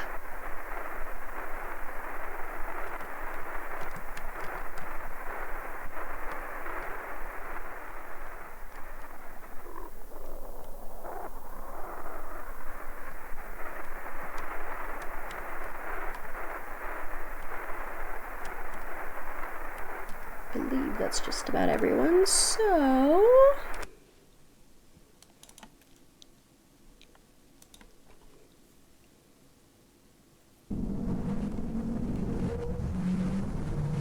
Oh, Lord. Please stop! It hurts!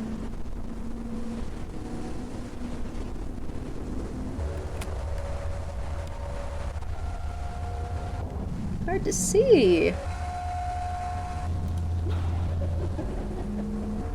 Please stop. It hurts.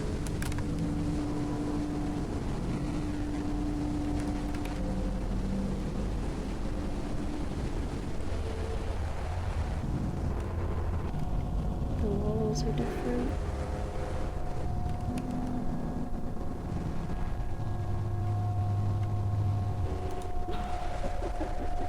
Please stop. It hurts.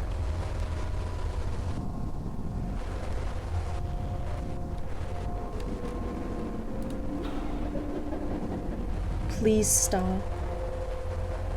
It hurts.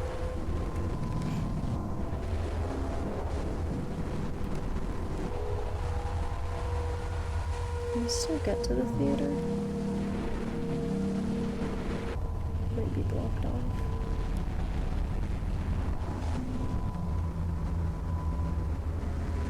Yeah, I think it's blocked off.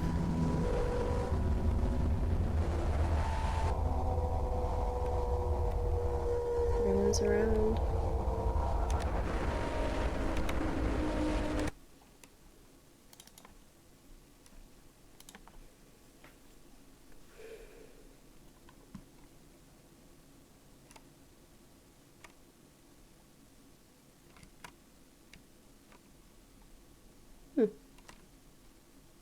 I'm locked up in my little hallway.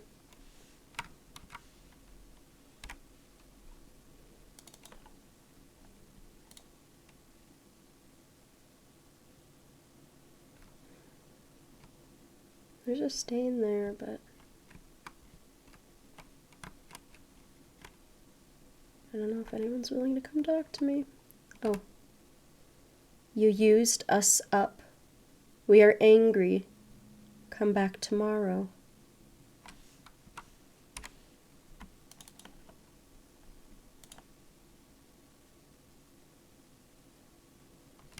Yep, that's it. The end. That's the end of the game. That is Tenement Confinement. It's a fascinating little game about writing and about things. I have a question. Were y'all here when I played Anatomy? Did you see Anatomy before or not? Because I fucking love that game. Okay, apparently not. We need to rectify that then. Oh, that was my desktop clean-ish.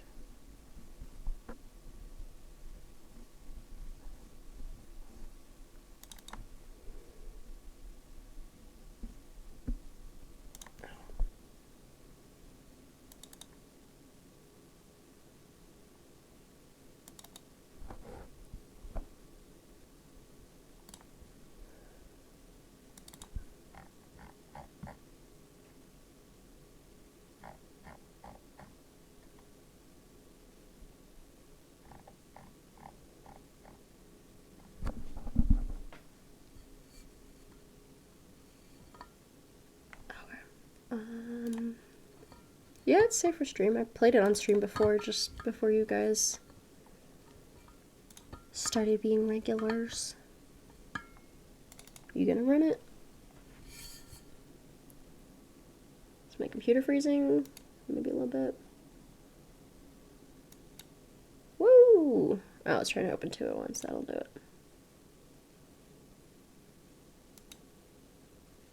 Good? There.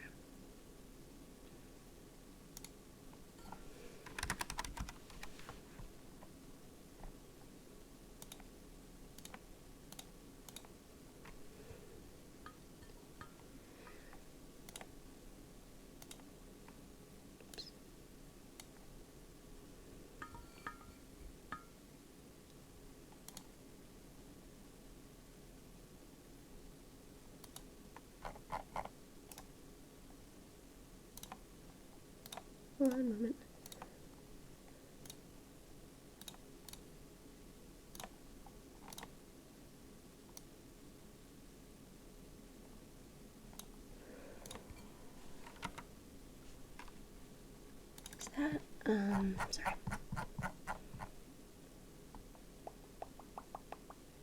Delete key.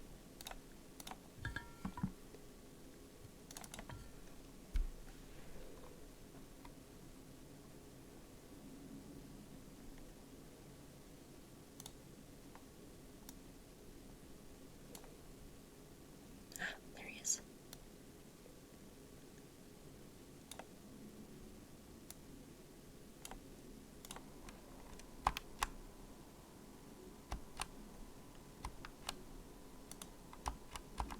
Okay, hopefully that works.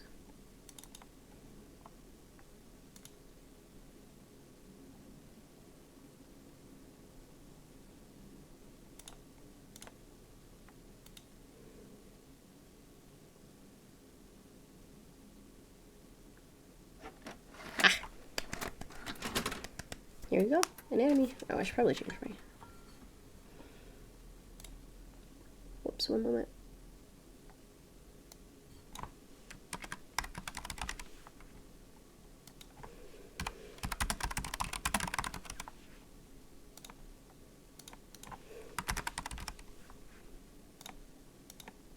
This game fucks severely. It is a horror game, but I love it anyways. We're in a house with a bunch of locked doors. Picture?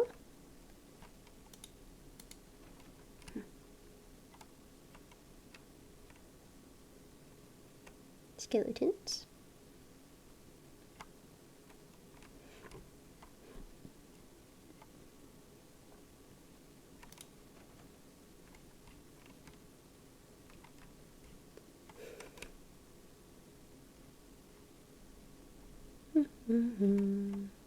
A hand.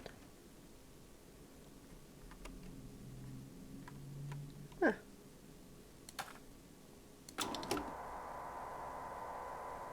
In the psychology of the modern civilized human being, it is difficult to overstate the significance of the house. Since as early as the Neolithic era, humankind has defined itself by its buildings. Buildings for worship, buildings for socializing, buildings for protection, even buildings for the commemoration of the dead. But of all the structures that mankind has invented for itself, there is little doubt that the house is that which it relies upon most completely for its continued survival.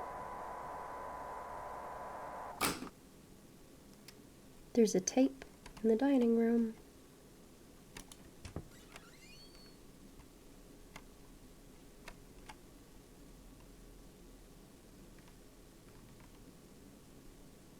Boop.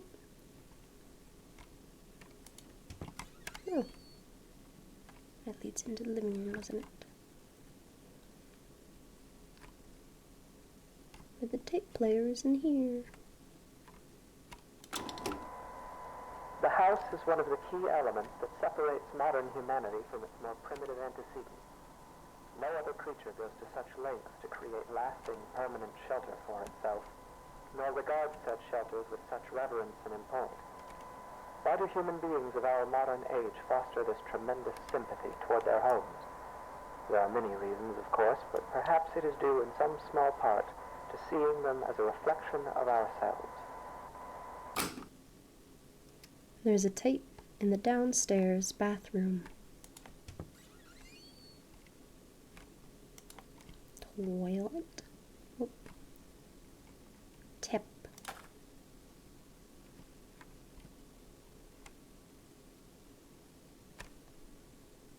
Boop. The anatomy of the house is such that this analogy is less superficial than at first it may seem. To carry it further, if we were to dissect a house as we might a human cadaver, we would find ourselves able to isolate and describe its various appendages and their functions in a decidedly anatomical fashion. There is even a fair number of direct comparisons to be drawn between those organs of a house and those of a human body. You can hear the game, right? There's a tape in the garage. Like, you kind of lose the experience if you can't hear it.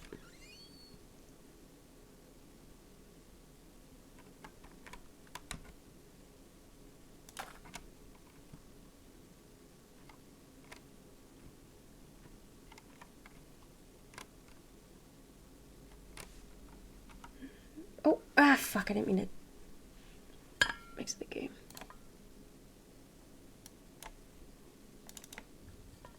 Shit. Fuck.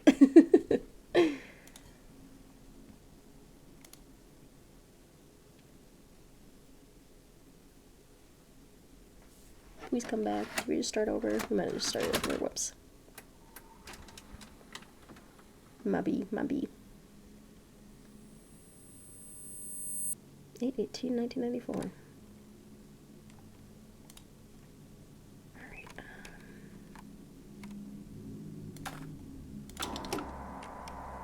I promise I won't scream, so you can turn it up if you need. Civilized human being, it is difficult to overstate the significance of the house.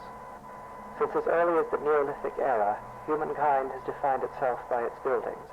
Buildings for worship, buildings for socializing, buildings for protection, even buildings for the commemoration of the dead. But of all the structures that mankind has invented for itself, there is little doubt that the house is that which it relies upon most completely for its continued survival.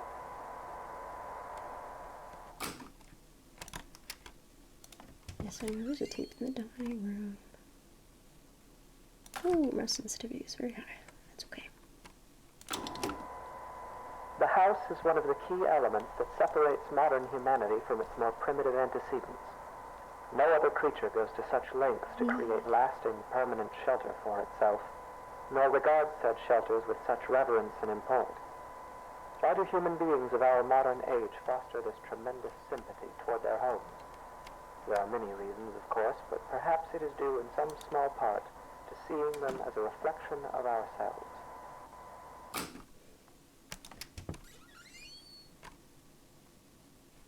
Mew.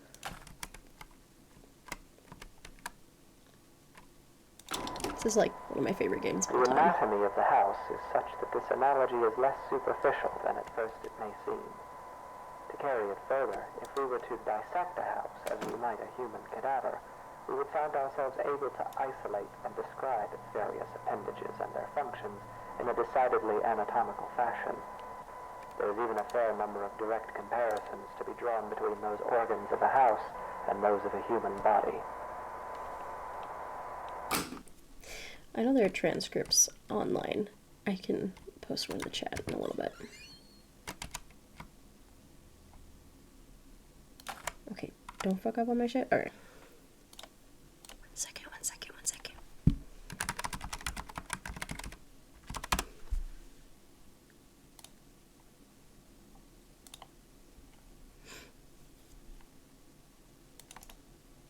There you go. There's a transcript of it. It's Google Doc. I did not make it. It was made by a missing ache on Tumblr. He's now deactivated, but you know. Try to just go too far ahead. Hope that helps.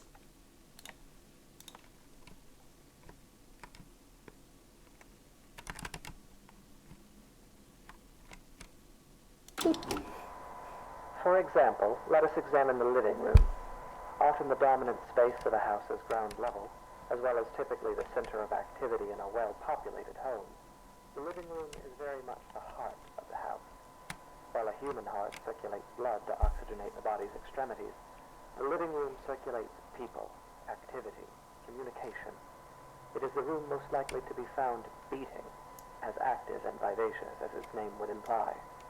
The comparison is only strengthened when we consider also that the living room is most commonly the room to contain the fireplace, making it additionally a locus of actual physical heat.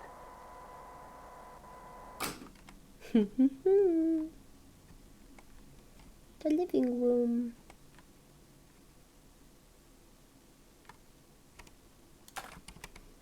What is the anatomy of a house? I suppose we'll find out.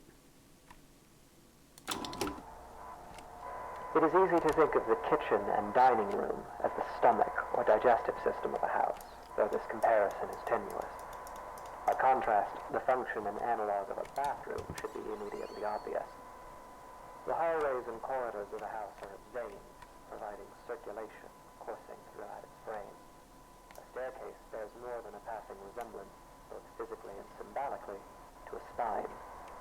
The windows of a house serve much the same purpose as eyes, and anyone who has ever rounded a bend or a long drive and come suddenly face to face with a tall, dark manor will tell you that it is difficult to shake the impression that the house, through its lightless windows, is a creature capable of vision and intelligence. There's a tape on the stairs.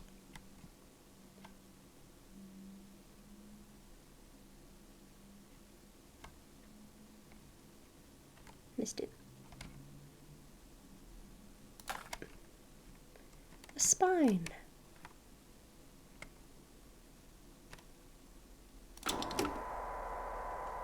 The bedroom is perhaps the room that most eludes direct comparison in this fashion. At a stretch, and allowing for a bit of poetic sympathy, it might be said that the bedroom is not unlike the human mind, or those parts of it which dictate thought and imagination. In the bedroom, dreams are dreamt, passions are ignited, epiphanies are experienced in cold sweat at early hours. In the bedroom is where people invariably spend the majority of their time, though comparatively little of it whilst conscious.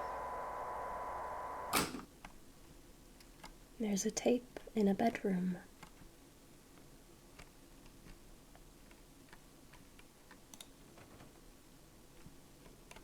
Bog.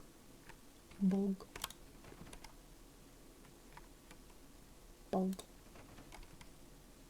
Bog.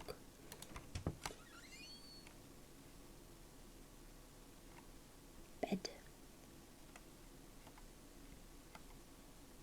Tape.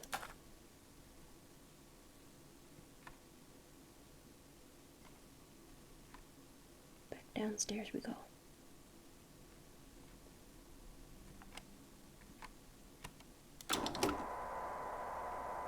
And yet this analogy is an incomplete one, for obviously the mind is an exceedingly complex thing. If the bedroom represents the thinking, dreaming part of the brain, then it is the basement that represents those lower, unconscious parts. The basement is dark. It is buried. It is a place full of cobwebs where memories are stored. Oh dear. A poignant comparison, truly.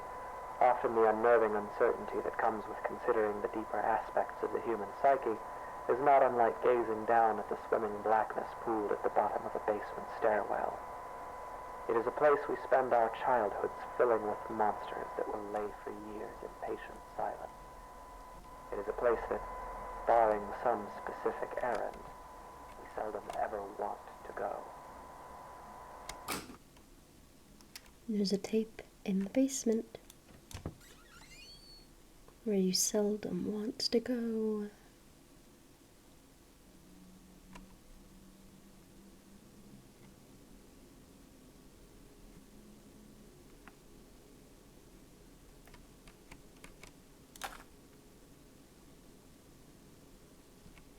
Oh, and insulation is unfinished.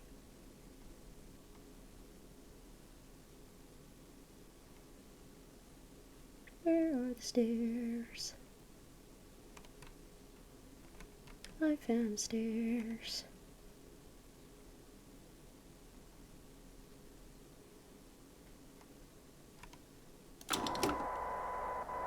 Of course, this comparison, though appropriate, is a very heavy-handed one, and often the basement is little more than a storage space littered with the corpses of spiders and woodlice. While poets and psychoanalysts no doubt dread the thought of a dark basement, in truth, it is the bedroom, the waking mind, that place of dreams, that is actually the most frightening of all. There's a tape in the master bedroom.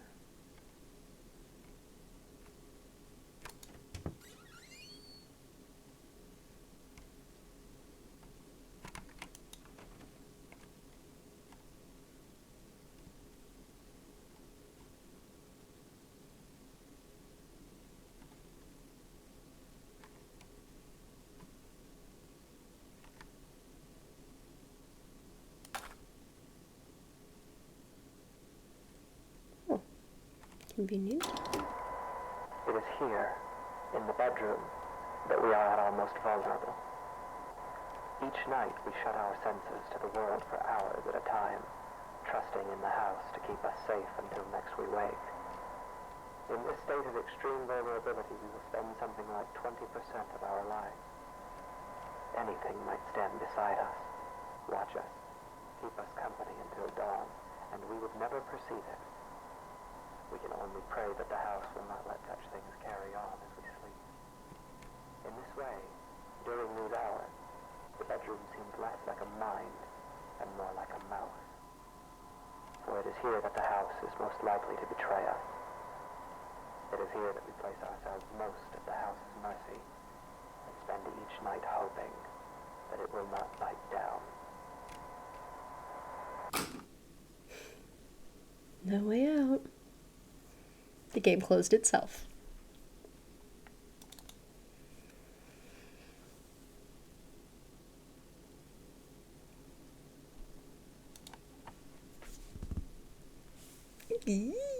It's just my favorite horror game of all time that I've ever played.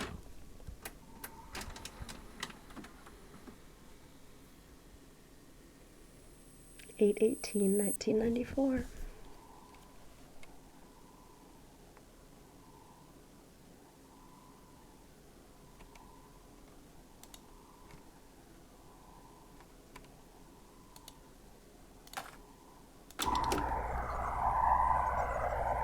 In the psychology of the modern civilized human being, it is difficult to overstate the significance of the house.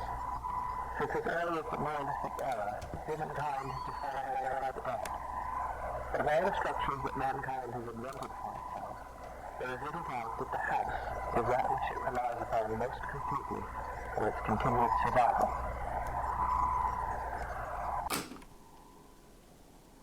Their tape in the dining room.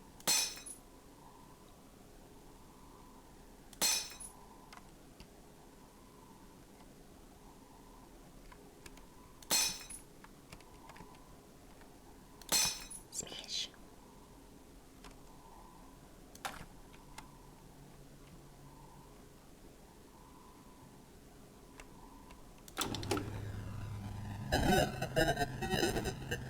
Sounds great, doesn't it?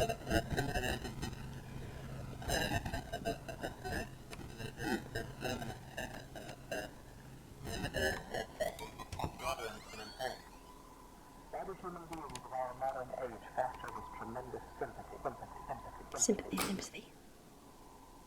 There's a tape in the downstairs bathroom. Oh. Mirror, why are you detached from the wall? How odd.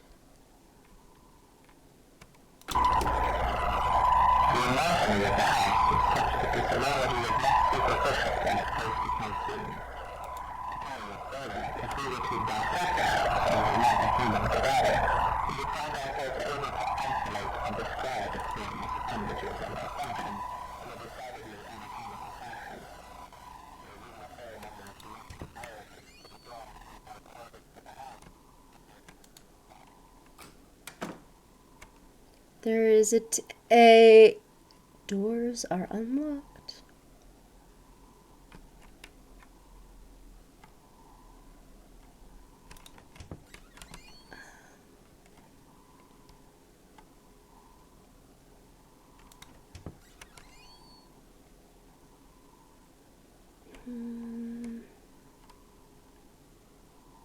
Not one in the garage.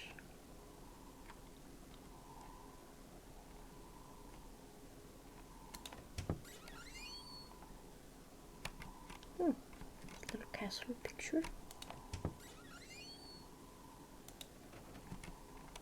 Huh.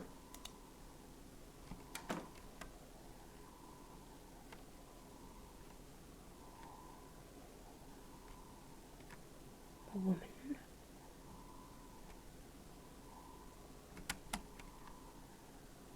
A nightmare. Nothing in the master bedroom.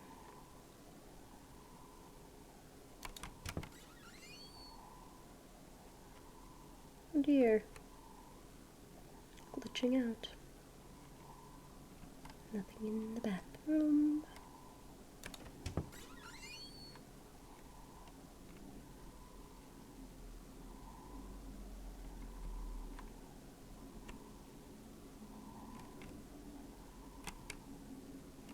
What is it?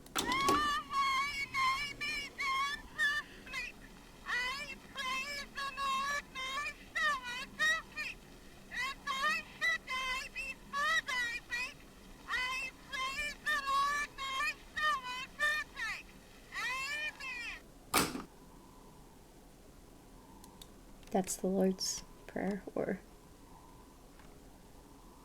I lay me down, myself to sleep. I pray my soul the Lord to keep. If I should die before I wake, I pray the Lord my soul to take.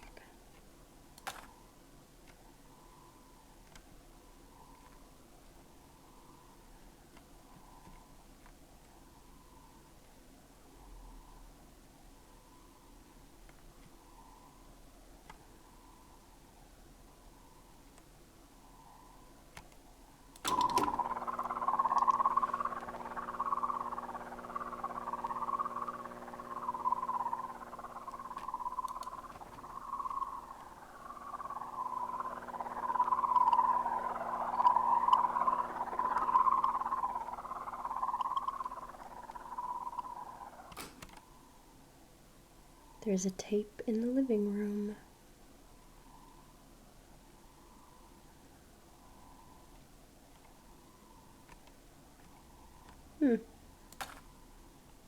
Looks normal in my hand, at least.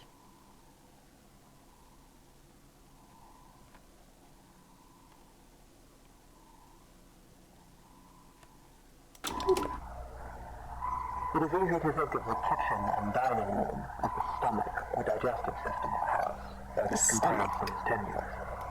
By contrast, the function and analog of a bathroom should be immediately obvious. The hallways and corridors of the house are like veins, providing circulation coursing throughout its frame. A staircase bears more than a passing resemblance, both physically and symbolically, to a spine. The windows of the house serve much the same purpose as eyes, and anyone who has ever rounded a bend on a long drive and come suddenly face to face with a pale, dark manor will tell you that the house is a creature capable of... The house is a creature capable of...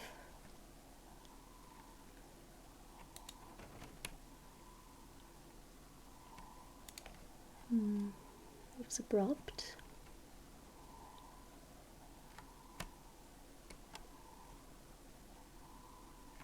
No message either.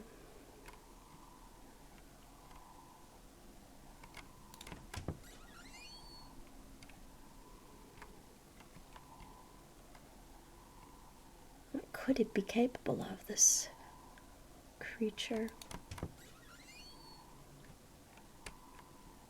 Oh, hello. Oh, floating in midair, are you?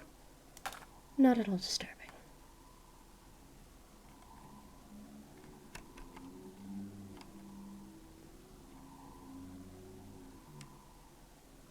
I don't know that I would put it that way. The bedroom is perhaps the room that most eludes direct comparison in this fashion. At a stretch, and allowing for a bit of poetic sympathy, it might be said that the bedroom is not unlike the human mind, or those parts of it which dictate Examine the carpet.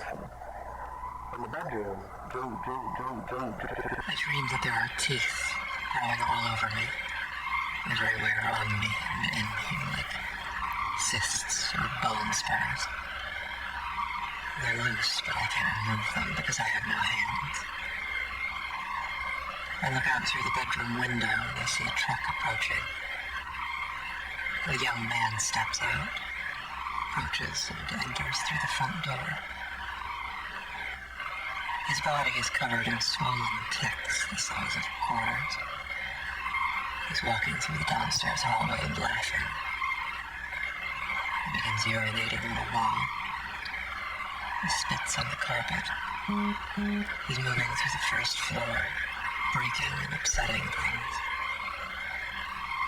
He goes to the basement and stands at the top of the stairs. I'm angry at him, so I slam the door and he falls down. I can feel his bones snapping.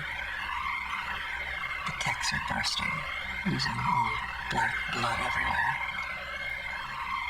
I can feel them being ground up, dissolved and torn, splitting and shredding. I leave the door closed. I close my eyes and try to sleep. The teeth continue growing on me until there's nothing left of me but teeth and gums and sinew. The basement is dark.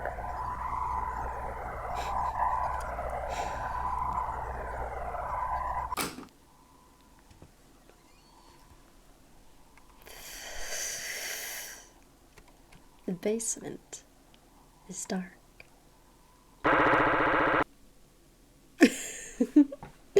Closed again.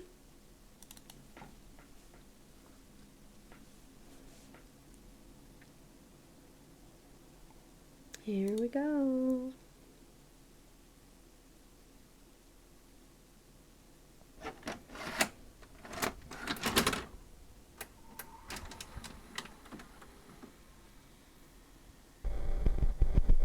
Eight 18:4.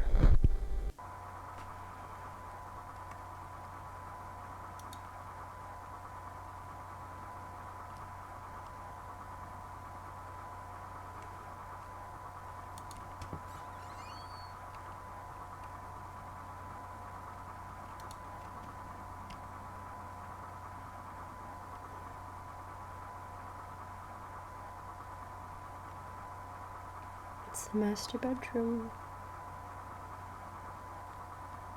Changed.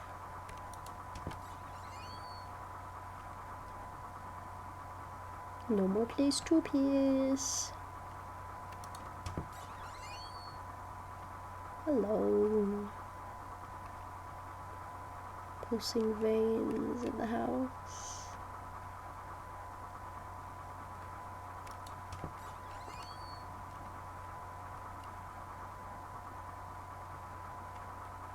Oh dear.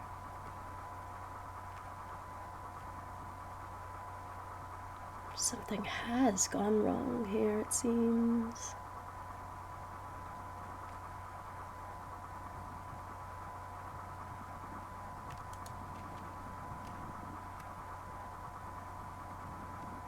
Sunk into the floor.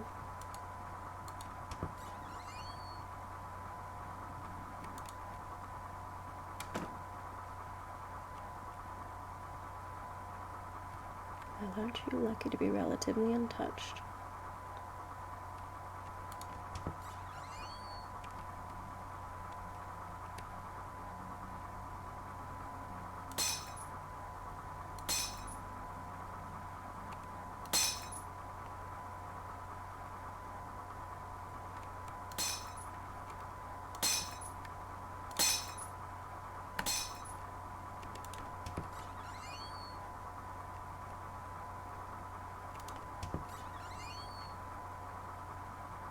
Two mirrors.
Hurts.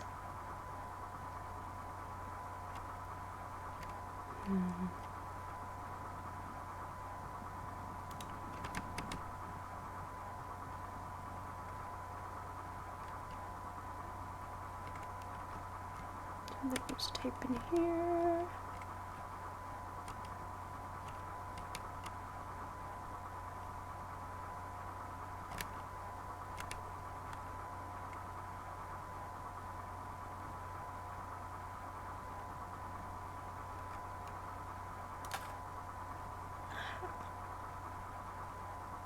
Found one.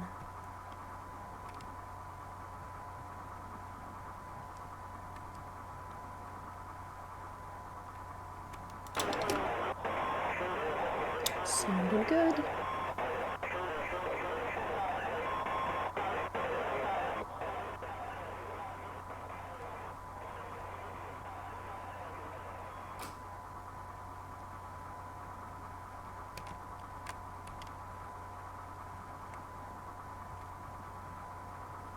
Huh. Excuse me?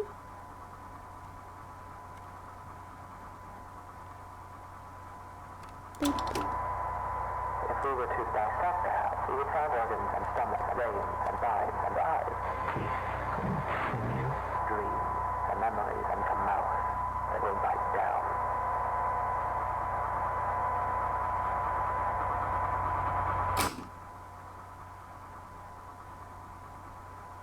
Oh my.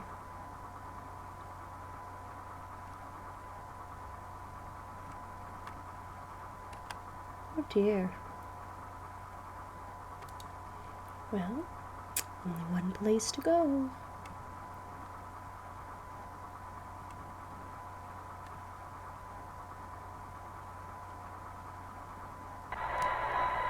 There is an important distinction that must be drawn between the words dissection and vivisection, a distinction that would appear to be lost on you. Your purpose was to listen, and yet at every turn you have pried, you have prodded, and you have interfered. Have you not been paying attention? Did it not occur to you that as an organism existing within a greater organism, your intrusion would be felt? And still you harassed. And now, like the wayward spider who witlessly settles upon a sweeper's tongue, you will be swallowed. Because the truth is this. When a house is both hungry and awake, every room becomes a mouth.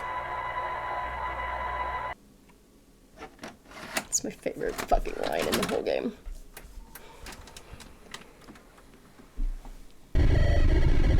You'll never come back. Oh, you never came back.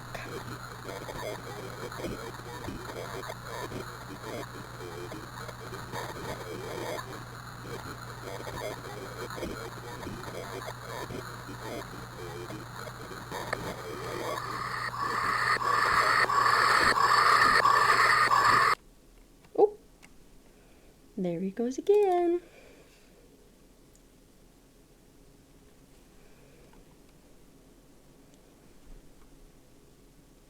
Boop.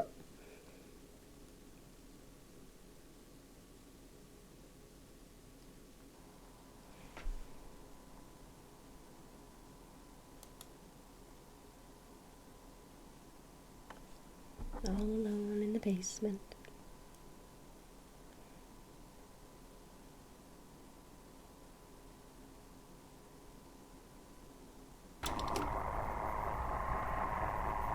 What happens to a house when it is left alone? When it becomes worn and aged?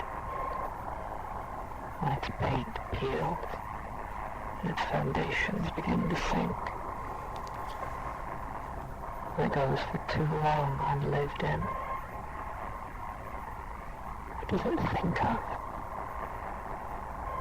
What does it dream? How does it regard those creatures who built it, brought it into existence only to abandon it when its usefulness no longer satisfies them? It may grow lonesome. It may stare for long hours into the darkness of its own empty halls and see shadows, and its heart may jump as it thinks, here's someone again, I'm not alone. And each time it is wrong. and the hurt starts over. It may haunt itself, inventing ghosts to walk its floors, making friends with its shadow puppets, laughing and whispering to itself at the end of some quiet cul-de-sac. It may grow angry. Its basement may fill with churning acid like an empty stomach, and its gorge may rise as it asks itself through clenched teeth, what did I do wrong? It may grow bitter. It may grow hungry. So hungry and so bitter that its scruples dissolve and its doors unlock themselves. While a house may hunger, it cannot starve. And so, in fever and anger and loneliness, it may simply lie in wait. Doors open. Shades drawn.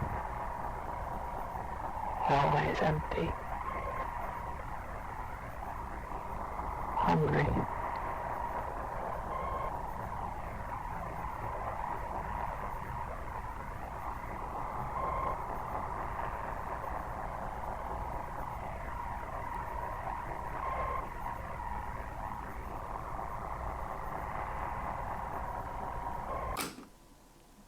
And that is the game Anatomy.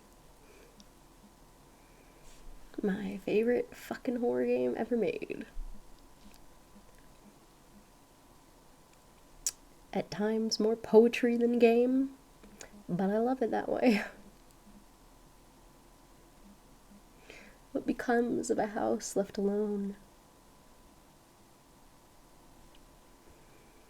You have to wonder. It's the line I am going to tattoo onto my body because it echoes in my head. When a house is both hungry and awake, every room becomes a mouth.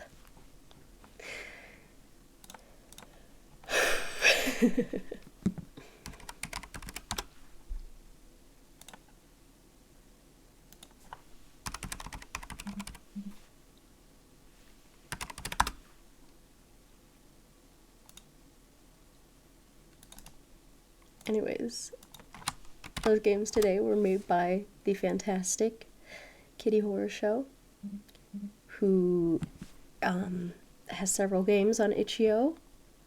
I like them all. I'd suggest them all. I might play some more in the future. I think I'm going to be done streaming for today, but thank you very much for joining me, and I will see y'all another day. Goodbye for now. Thank you so much for joining me. Bye-bye. Be careful. Don't piss off your house or it might decide to bite down.